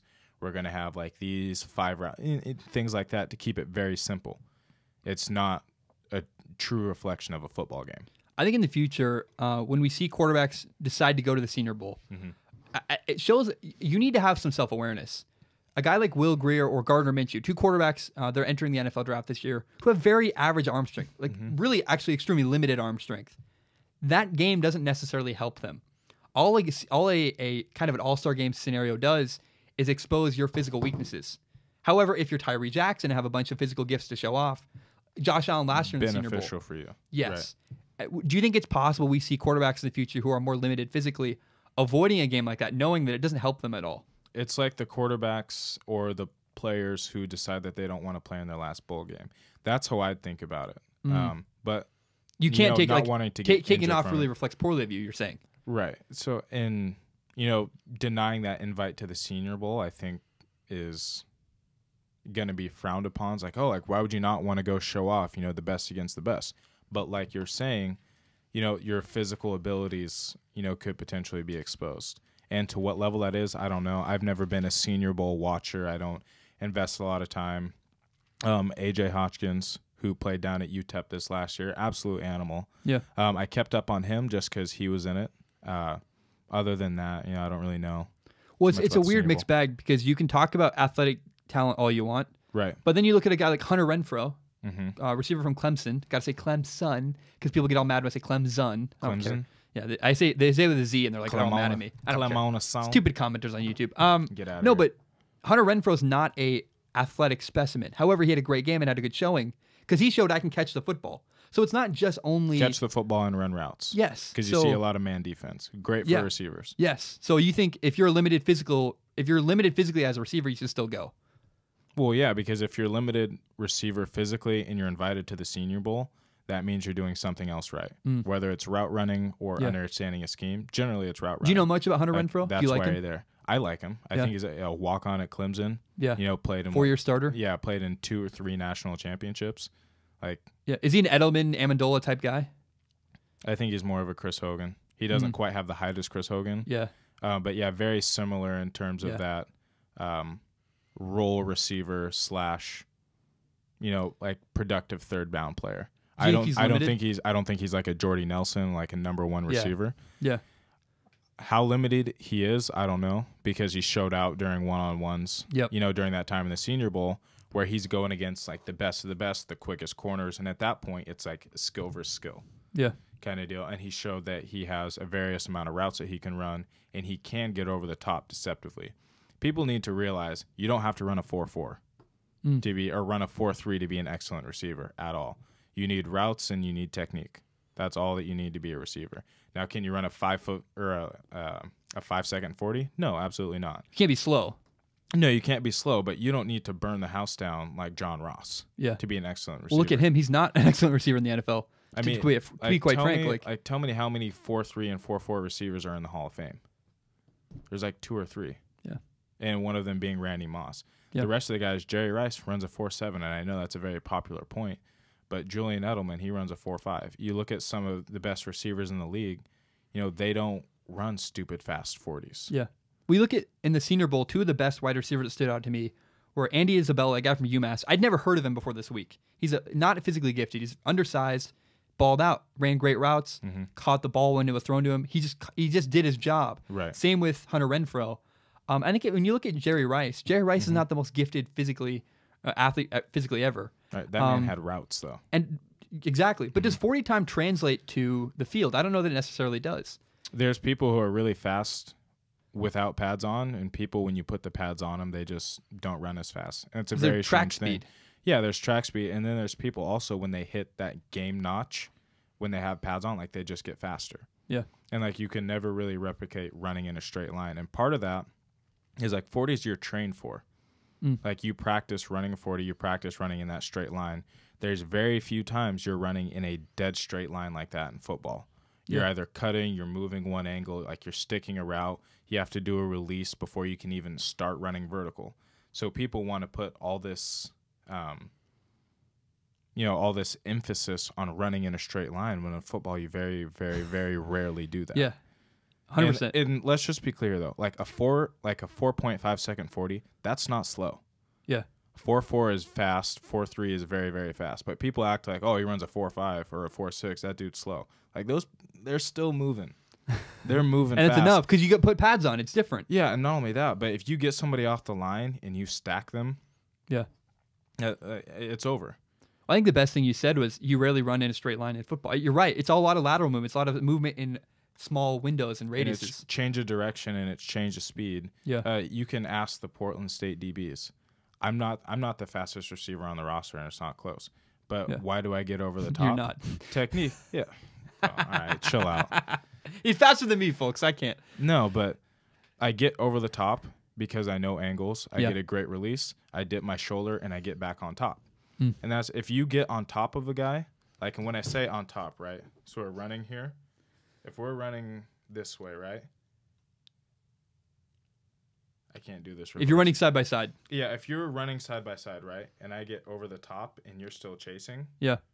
Like you can't, unless like you try to go around. You try to go around, quarterback's gonna you can't. It's not like track. You can't just pass a guy. No, you can't just pass somebody. So when you get on top, or what we call getting stacked, and that takes technique, over. Right? It takes technique because there's a lot of people who just try to run by you, but the DB will keep position because you didn't stack him. Because there's technique there. Yeah. To get past a guy in football, you're saying you need technique, not just speed. Exactly, and it's about leverage and angles. So when you get on top, he's squared up with you. You can go any direction. He doesn't have any sort of cushion either direction, and so you can really break people off on routes. Awesome. Or you bait people into keeping that inside leverage, and then you reinforce that inside leverage, and then you snap back outside. Yeah. So there's more technique to being a receiver than people often give credit for. It's not just running a straight line down the field. That's awesome. That's so informative. This is why I brought you on. It's so informative. Yeah. I think the last thing I'll say about the Senior Bowl before we move on to the Pro Bowl is that Senior Bowl. I forgot we were on that. That's topic. all right. It's just that you can't just. It's mostly physical in the Senior Bowl. It's physical. It's technique. You can't blame a guy for not understanding scheme or having bad timing. There are silly critiques of the Senior Bowl like that. Like Gardner Minshew missed some throws because of bad timing and they weren't on the same page. That happens. You can't criticize a guy for that. Mm-hmm. What you can criticize is Will Greer throwing a ball downfield and it just completely lost him. It fluttered. Yeah. It looked like he threw a wounded duck. It didn't go where he wanted. It was awful. Right. And he got very lucky that it worked out. So I just think that's a real criticism. Not a fair criticism is to say that a guy had bad timing or was late or missed a throw. Yeah, there's certain things you can see, certain things you can't see. Yeah, 100%. Let's talk about the Pro Bowl real quick. Okay. I don't want to linger on this too long. I watched a couple minutes of it. I said I wouldn't. It was on my TV at my house, whatever. Mm-hmm. I passionately hate the Pro Bowl. I really do. I think it needs to end. I'm not a fan. I feel like I always complain about it, but it deserves it. If you watch line of scrimmage in the Pro Bowl, the NFL's Pro Bowl, there's no competitiveness. No one's tackling. It's not real football. And I'm not saying that that's not bad because safety matters, yada, yada, but why even have a game? There's nothing you can glean out of it. When the Pro Bowl was first started, it was a game. Yeah. It was very physical. It was exciting. Like Deion Sanders talks about it. Like, it's the best against the best. It's the opportunity to show out. But in my opinion, because of all the information that's come out about injuries and head injuries and CTE, players don't want to take any extra hits that they don't have to. Yeah. You're like, I'm not getting CTE for this game. Right. So, the game literally does not matter. And like you get a car if you're the MVP, but it's not like these guys can't go buy a car. Yeah. Like those incentives for them, like it's, an extra $50,000 doesn't mean much to them to go have maybe a life-altering brain injury. Yeah. In a game, or a career-ending like knee injury or hamstring, things like that. And so they're thinking about that. Well, you're not getting a true showcase. You're putting all the best players in the NFL on one field. That's great. But you're not getting their best effort, so it's pointless. Yeah, exactly. Like when he's a 6-time Pro Bowl selection. Okay. Yeah. Cool. And it's fan voted. Yeah. Well, also you're getting Dak Prescott and Mitchell Trubisky made to the Pro Bowl. I'm sorry, but that's not a representation of the best people in the NFL. No, not by any you means. lose my attention, and I'd rather. Here's what I have a alternative to the Pro Bowl. Okay. Give me a list. Give me a list of the best players in the NFL, like the 2 best quarterbacks, the 2 best running backs, the 4 best wide receivers. I want that, because then we can debate. Does this guy belong? Does this guy not? You can't debate, does Dak Prescott belong in the Pro Bowl or not? No, he doesn't. Fact. I don't need to have a debate about that. Right. And it's not, I lose interest in it, and it's not fun. And it seems like a waste. And there's got to be something better we can do than the Pro Bowl. Have the undrafted bowl. So you have your Pro Bowl selection, right, and like your players, and maybe you change it to more skill-based competitions, like how the NBA does. They have the 3-point contest. Now maybe it's the crossbar contest for quarterbacks. Like going around certain spots on the field. And, just like weird random things like that. Like that could be cool to watch. But I think maybe you get some of the undrafted players or practice squad players. And let's just the AAF. That might be an opportunity for them to show out or something like that. And I haven't thought about details, but that's just a random thing. Maybe you take players that really have something to earn and have something to prove, a reason to hit each other. And you put them out there and have them show out, because now maybe somebody who's there is like, hey, I like the way he does that. Like let's sign him next year. Like let's get him on the practice squad. Let's see how he does for us. Kind of deal. Yeah, so. Russell Wilson had a play he normally would try to run and gain yards on is not even trying. And I'm like, this is just a waste. This doesn't need to happen. It's boring. It is boring. And I do like all the skill competitions and fun stuff they're doing. I'd never even like watch them. The dodgeball. Well, I see them just at work on the TVs. Yeah. Shout out to Dick's Sporting Goods. Every season starts at Dick's. Am I allowed to do that? Yeah. Is that like an advertisement? Do whatever you want. It's no one Free cares. press, no one Dick's watches Sporting this. Goods. Only 11,000 people watch this. I don't care. It's more people than watch Portland State football games. That's very true. No, it's true. Actually, I have more subscribers than Washington State's entire college. I want to talk about now. There are 4 topics left I want to discuss. The first one is this: so you have a deep background in football. You play college football. You're a Division I wide receiver. I want your opinion on wide receivers and quarterbacks. So first, who's your favorite quarterback in the NFL and why?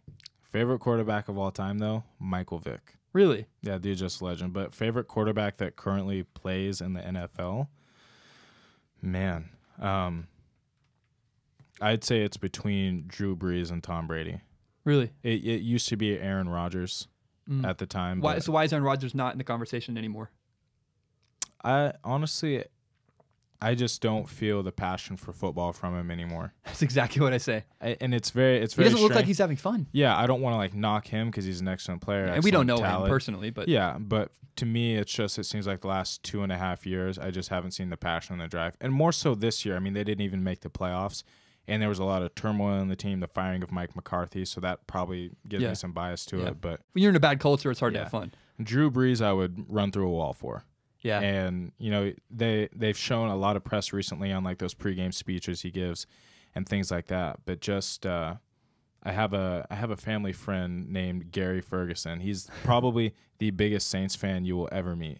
He cried. I'm pretty sure he cried when. I'm so sorry for him. Yeah, it was heartbreaking for him. But he's somebody. So I've known him since I was in like kindergarten. He's somebody who introduced me to the Saints, and then like having Drew Brees there after he got there from the Chargers. Yeah. And just seeing a guy who's a gentleman on and off the field, understands the sacrifices that it takes to win football games and to win, honestly, just in life, off the field, taking care of family, being family to other players. He's just a great role model. And then the Tom Brady aspect, just because the dude wins. Yeah. And what both of those two have in common is they demand greatness out of you. Yeah. And they want it for you. It's not just, I need you to be better. It's, I need you to be better, and here's how I can help you do that, and here's how you can help do it for yourself. Yeah. They're not just you go do this by yourself. They want to pull you up because they want to be great too. And so they want you, how am I saying this? Well, I can say it if you want. There's a big difference between Tom Brady and Bill Belichick's leadership style. They're both great leaders in their own right, but it comes from a different reason. Right. If you're blocking hard for Drew Brees, it's because you love him, because he's friends. He's like family. Right. I'm not saying Tom Brady's not that way, but I think the reason why you block hard for Tom Brady is because that's your job. Right. It's a little more Bill Belichick's more influence. Yeah, it's exactly. It's business oriented rather than family oriented. Not saying that they're not both business, not saying they're not both family. Right. But you block hard for Drew Brees. You dig deep late in the fourth quarter because you love him and you want him to succeed. Yeah. You do that for Tom Brady, but more out of respect and out of duty than out of love, I would think. That's how it appears to me. Both work, it's just different approaches. I think Tom Brady's teammates love him. Oh, no, I'm not saying that at all. Of course they do. Right. But it's a little more, I think you need some of Bill Belichick saying, I'm going to cut you if you don't do right. Yeah, you see tough love rather than or you can like familial love. Family is love. I don't know. I don't know how to say this properly, but interesting. So Drew Brees and Tom Brady. Now the next question would be, who do you think is the best wide receiver in the NFL? I think there's a couple way to look at the best receivers in the NFL, or the best. To me, the best all-around receiver has to be Antonio Brown in terms of route running, understanding a defense, getting open consistently, and catching pretty much every single ball that's thrown his way. Yeah. Like, that's really, really hard to do. And to be double covered a lot of the times, the amount that he gets open is incredible. And it makes it easier for players like Juju Smith-Schuster to get open. And then you have like your physical specimen receiver. Like, so you don't have just one; you have multiple guys you would list. Right. Yeah. And they just have different skill sets and are great in their own ways. And so then you look at Julio Jones, unbelievable athlete, runs a 4.4. He's like 6'2", 6'3", and runs great routes. And he's always open. He's always going to catch the ball. He gets like 10 receptions, 100 some odd yards a game. He's absolutely incredible. Yeah. And then you have guys who are like your pure route runner, and to me, that's Stephon Diggs. I mentioned him earlier in the podcast. You rate him higher than most people I know. Most people overlook Stephon Diggs. Yeah, again, like when he tears it up consistently, and he embarrasses people consistently. And you don't have to embarrass people to be a great route runner. No. But just the sharpness and the quickness and the preciseness in which, like the way he runs his routes, it's something I want to emulate. And especially his releases off the line. He's not a huge guy, but he's not small, so people think they can put hands on him. Yeah. He's just boom, boom, sharp, quick, he's out. Yeah.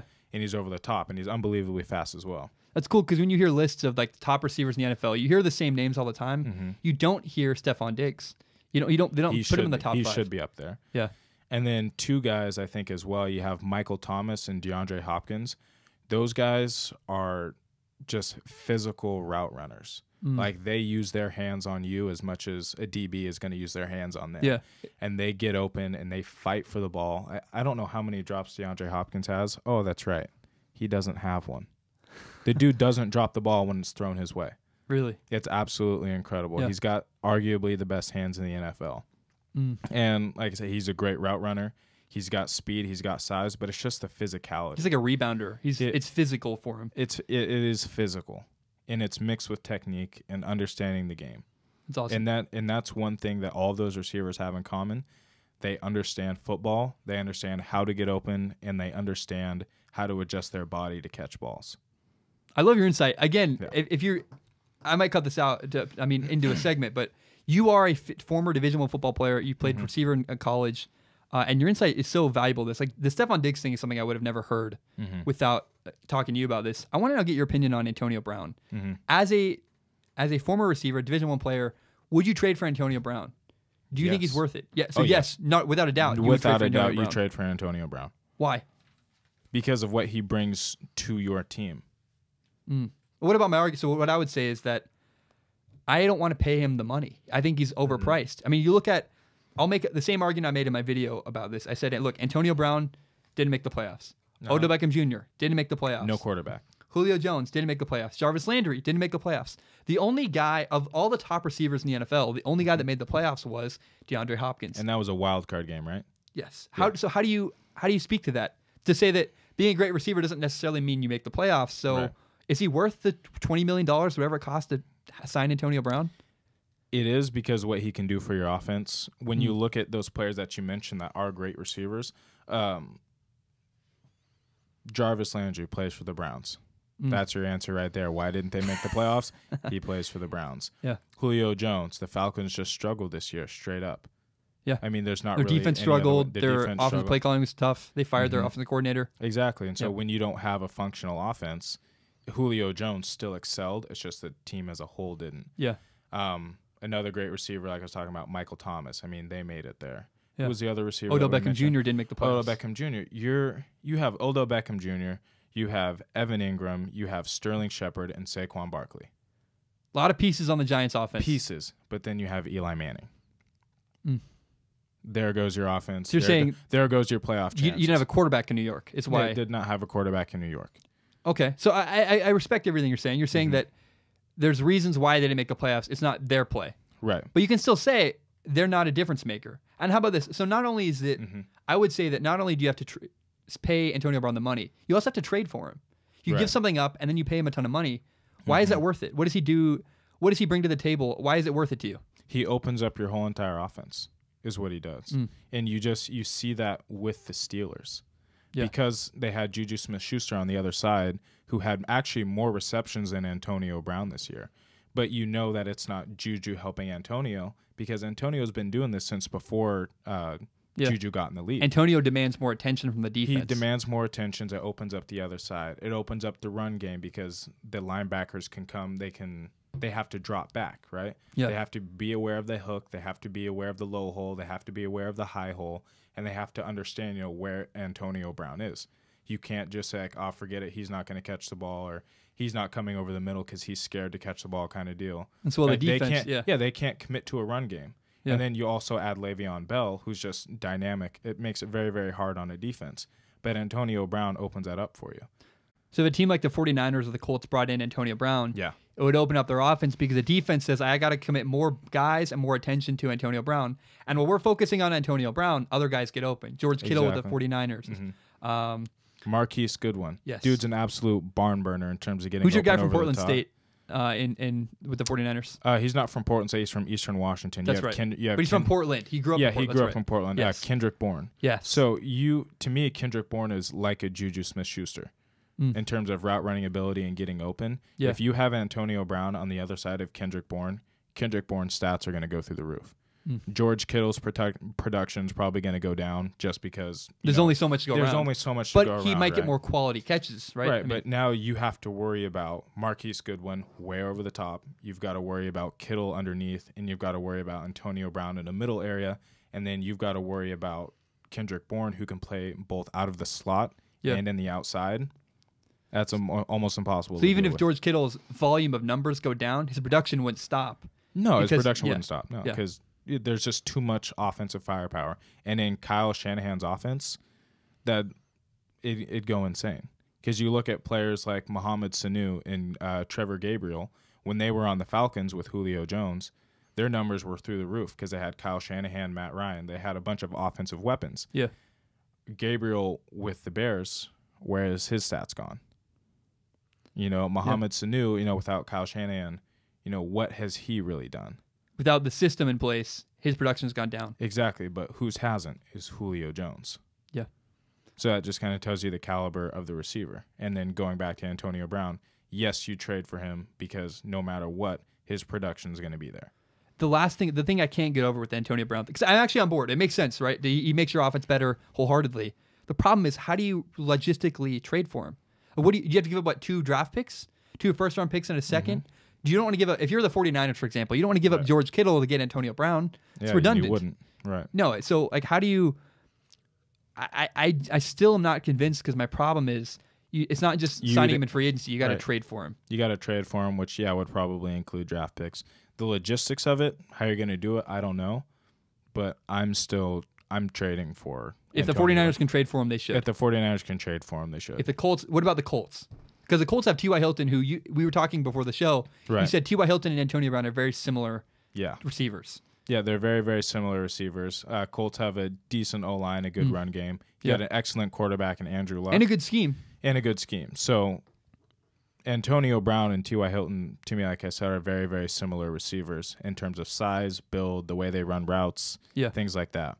So when you add another player like Antonio Brown to T.Y. Hilton, it's not a bad thing for the team, but what I think is they need a more physical presence at receiver. Because you have Jack Doyle at tight end. I believe it's Jack Doyle. Yep, Jack Doyle, and then Eric Ebron, the blocking tight end, basically. So you have pieces in your receiving core. What I think they're missing is that that bigger body outside on the receiving So core. A better fit would be a guy like, what's the guy in New Orleans?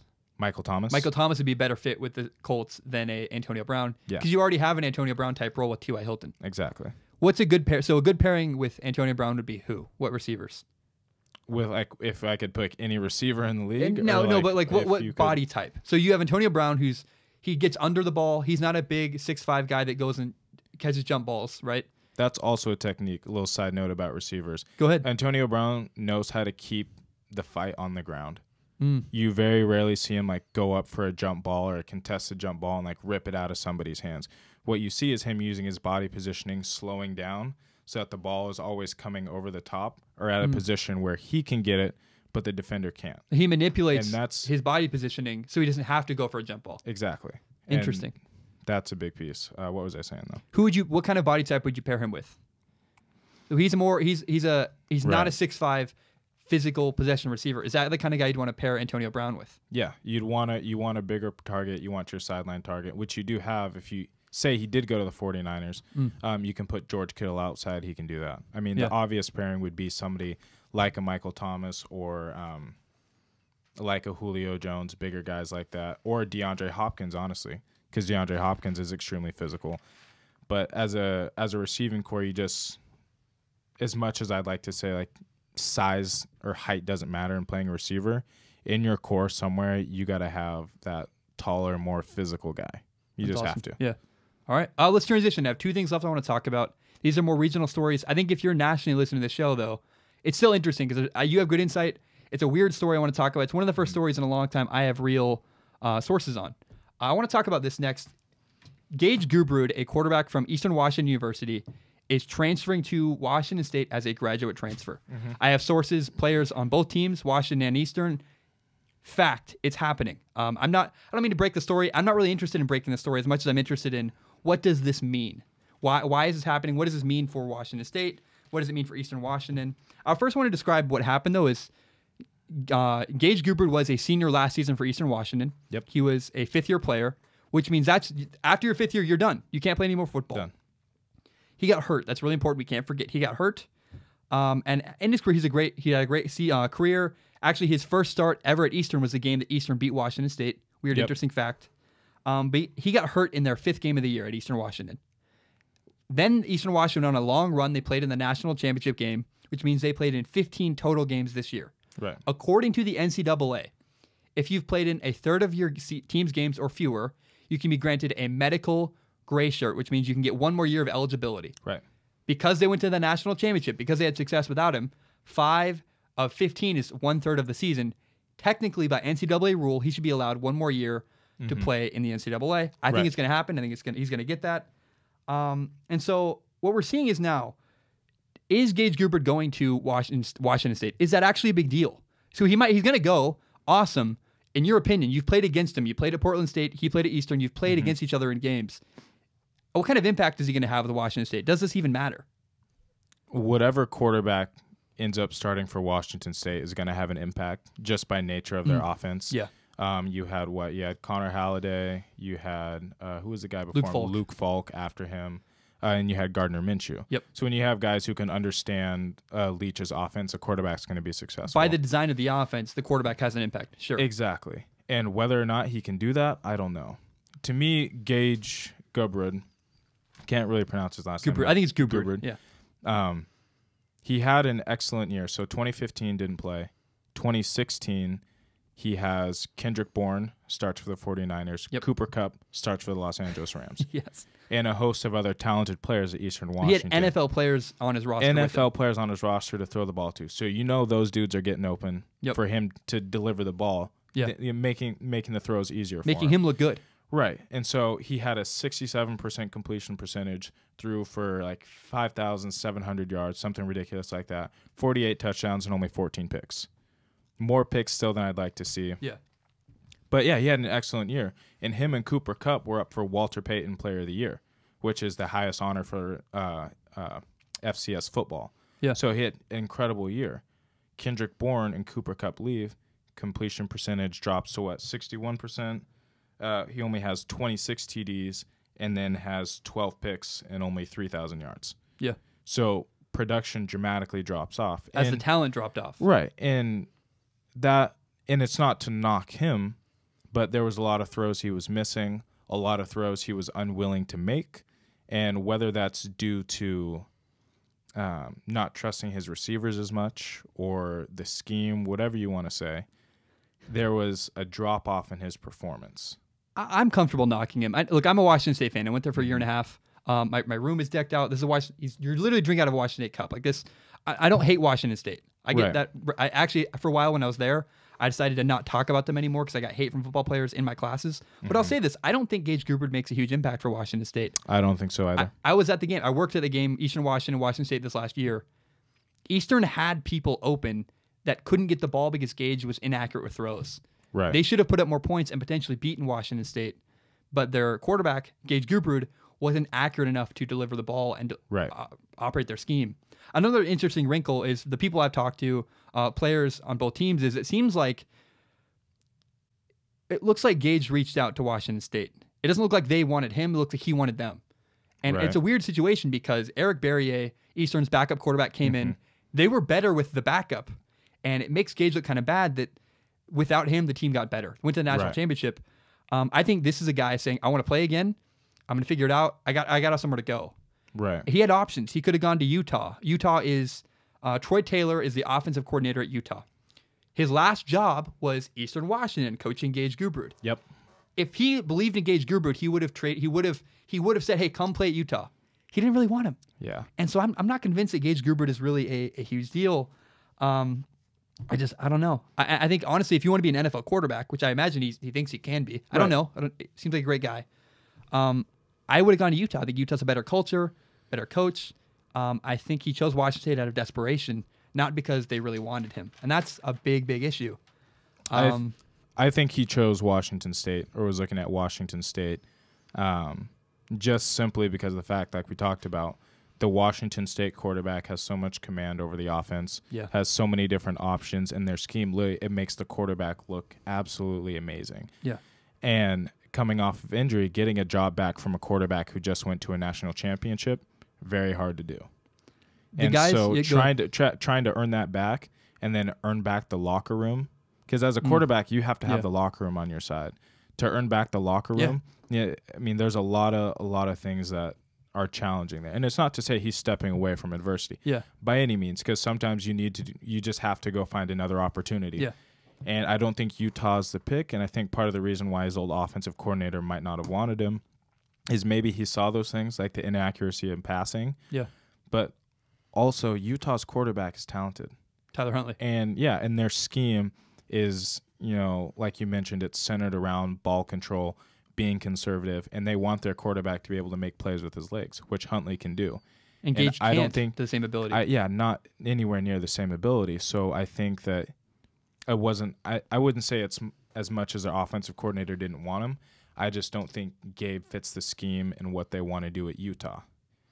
I think he also looks at Washington State and the guys they have there. The two top quarterbacks at Washington State right now are Anthony Gordon and Trey Tinsley. I've been around the program. I don't get the sense they like me very much because I'm honest about them. They're knuckleheads. They don't really get things done. Trey Tinsley had in the San Jose State game. Trey Tinsley had a chance to go in the game. His knee pads weren't properly aligned, and he missed out his opportunity. So instead goes Anthony Gordon, throws an interception. And I watched throughout the season, there were times where Anthony Gordon wasn't on the travel team, and he's out partying, posting pictures. Look, dude, live your life, whatever. But when your team's literally playing a football game and you're posting at the same time parties, I just don't think that's the guy to lead your program. It's personal. I don't know. Right. But I don't look at Anthony Gordon as the answer. I don't think Trey Tinsley's the answer. And I don't even think Gage Gubert's the answer. I don't think anybody. I think Washington State's in trouble at quarterback next year. I could be wrong.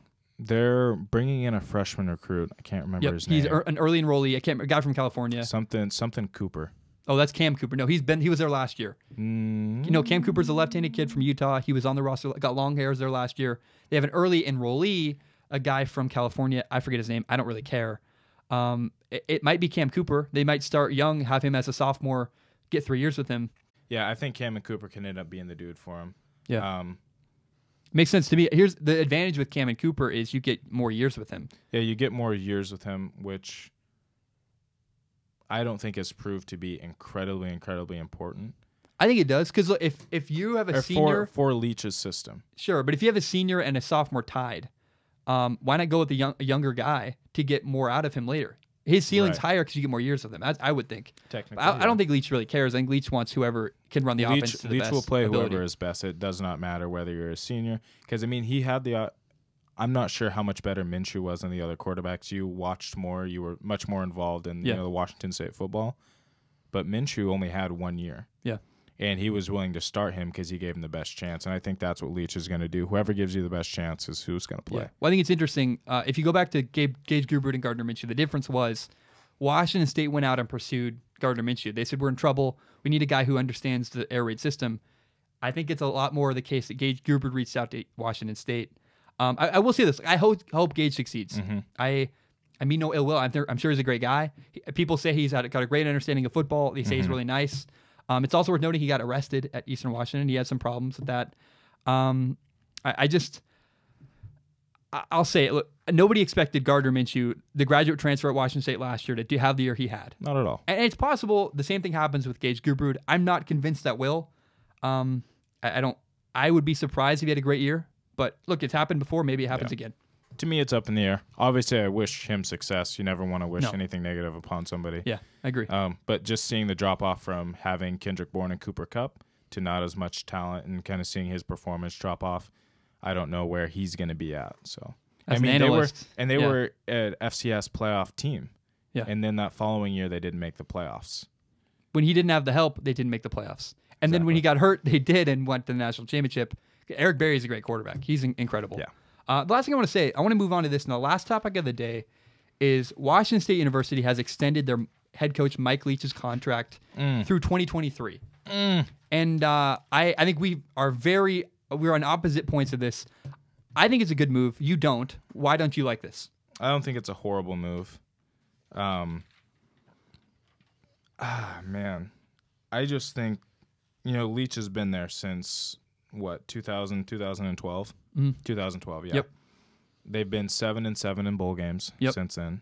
Yep. So, so he's been there since 2012. He's had 7 years there. Yep. Or 6 years there already, going on 7. Yes, they had an incredible amount of success this year. Yep. But it took them a long time to get there. And yes, they did get there, but I think that the air raid offense and the air raid scheme has its limitations. And I think part of that being in the Pacific Northwest is weather. They have the Pac-12 championship. It's not great weather. They lose the game. Yep. And it's not necessarily to say that weather will dictate whether they win or whether they don't. I operated a camera at the Washington State UW game, and it was snowing and wet. Yeah, they can't. And they struggled. They can't throw the ball. All they do is throw the ball. And so they couldn't run, and it really hurt them. Yeah. Again, weather matters. Right. And, Leach has been 49-40, and so I think that signing him doesn't mean you're going to have bad years. I think you're going to have maybe another good year, depending on what you can get out of your next quarterback and his quarterback play. But I think you're going to run into a lot of 7-win seasons. I think like 7-5. I agree with everything you said. Like, I think you're right to say that he's got limitations. You're right, the weather matters. I think you and I just have a different belief in Washington State football. I think that's the best they can get. I think it works out for both because Mike Leach isn't going to be successful in the SEC. We've seen in the past, his offense is kind of gimmicky. I don't mean that in a mean way. What I mean is when you play against great athletes and great defensive lines, his team struggles. Mm-hmm. So if you put him at Tennessee, you put him at Auburn, playing against Alabama, LSU, Georgia, right. It's not the same system. It wouldn't succeed as well, even if he has better recruits. Right. The reason why Mike Leach is great for Washington State and why Washington State's great for Mike Leach, he doesn't have to play Alabama or Auburn. He can play Pac-12 schools that aren't as talented, and he can bring in 3-star recruits, not as talented players, and use his system to win anyways. Right. He can win. He benefits Washington State because they can win with average talent because of his system. And I think that's the best they can get. And I think maybe if you recruit better athletes, then now maybe you look at it differently. So, yeah, the guys who are recruiting, they're 3 stars, but the stars don't mean a whole lot. Well, my point is this. Stars mean that you went to enough camps. Washington State's not a destination. I think you got to have self-awareness about Washington State. It's not USC. It's not even Utah. Right. Pullman, Washington's a dinky little town, and you're geting you're already kind of maxing out with recruits, and he's winning with average recruits. That's I think the best you can get. I'm not a big fan. I think that I don't mean to interrupt you, but I think then that also puts a cap on your ability.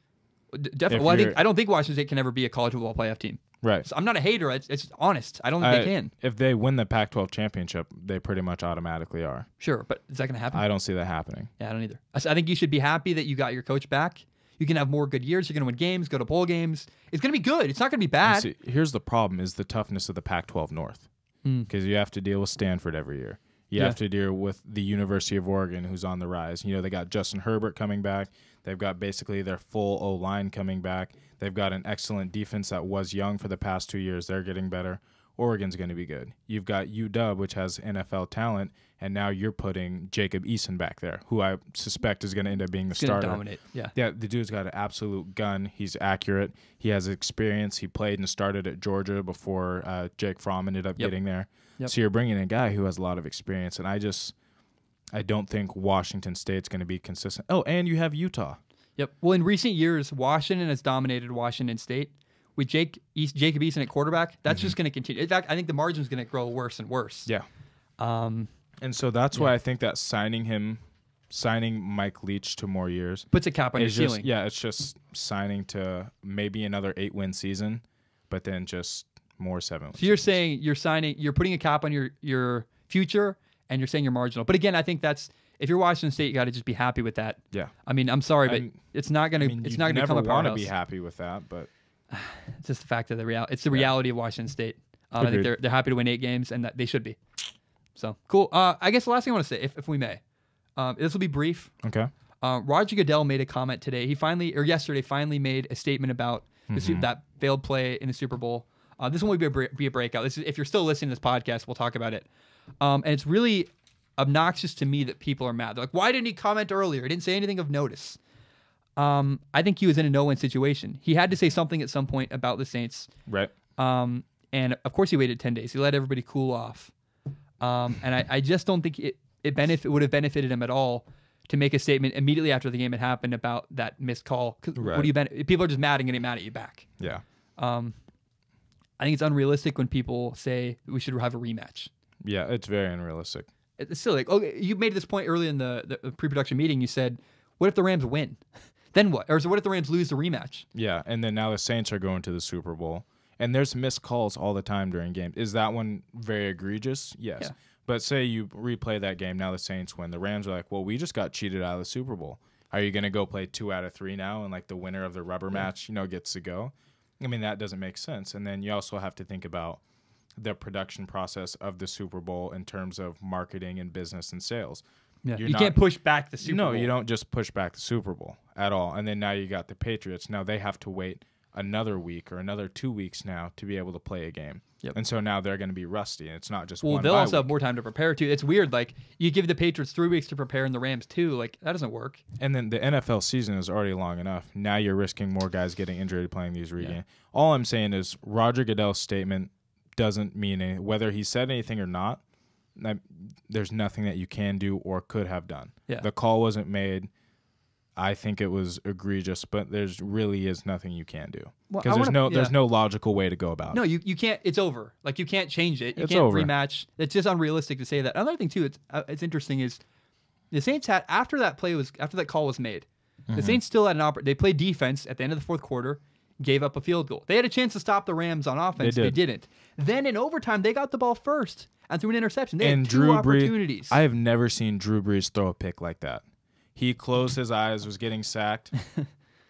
Yeah, I mean, I've never seen Drew Brees make a mistake like that. I feel bad for Saints fans. I understand, but I think they're kind of whiny and annoying when they say, "Oh, we're victims." Like you had 2 chances to win that game after that play happened. The Saints very much had control of that game. Yes, and now if that call is made, are they in the Super Bowl? Yeah, probably. There's a good because that was what, third down?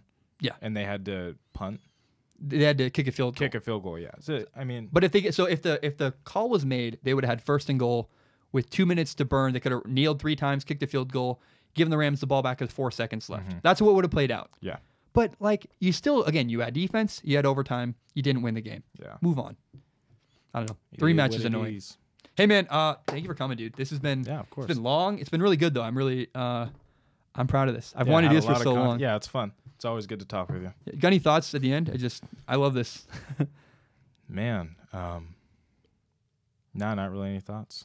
That's awesome. Well, thank you so much. Yeah, you're one of my best friends in the entire world, and I love doing shows with you. And I hope we do this again someday. Absolutely. I hope you enjoyed it. I don't know if people did. Maybe we were droning and annoying. I have no idea. I'm very curious to see what people think of this. We'll see the response.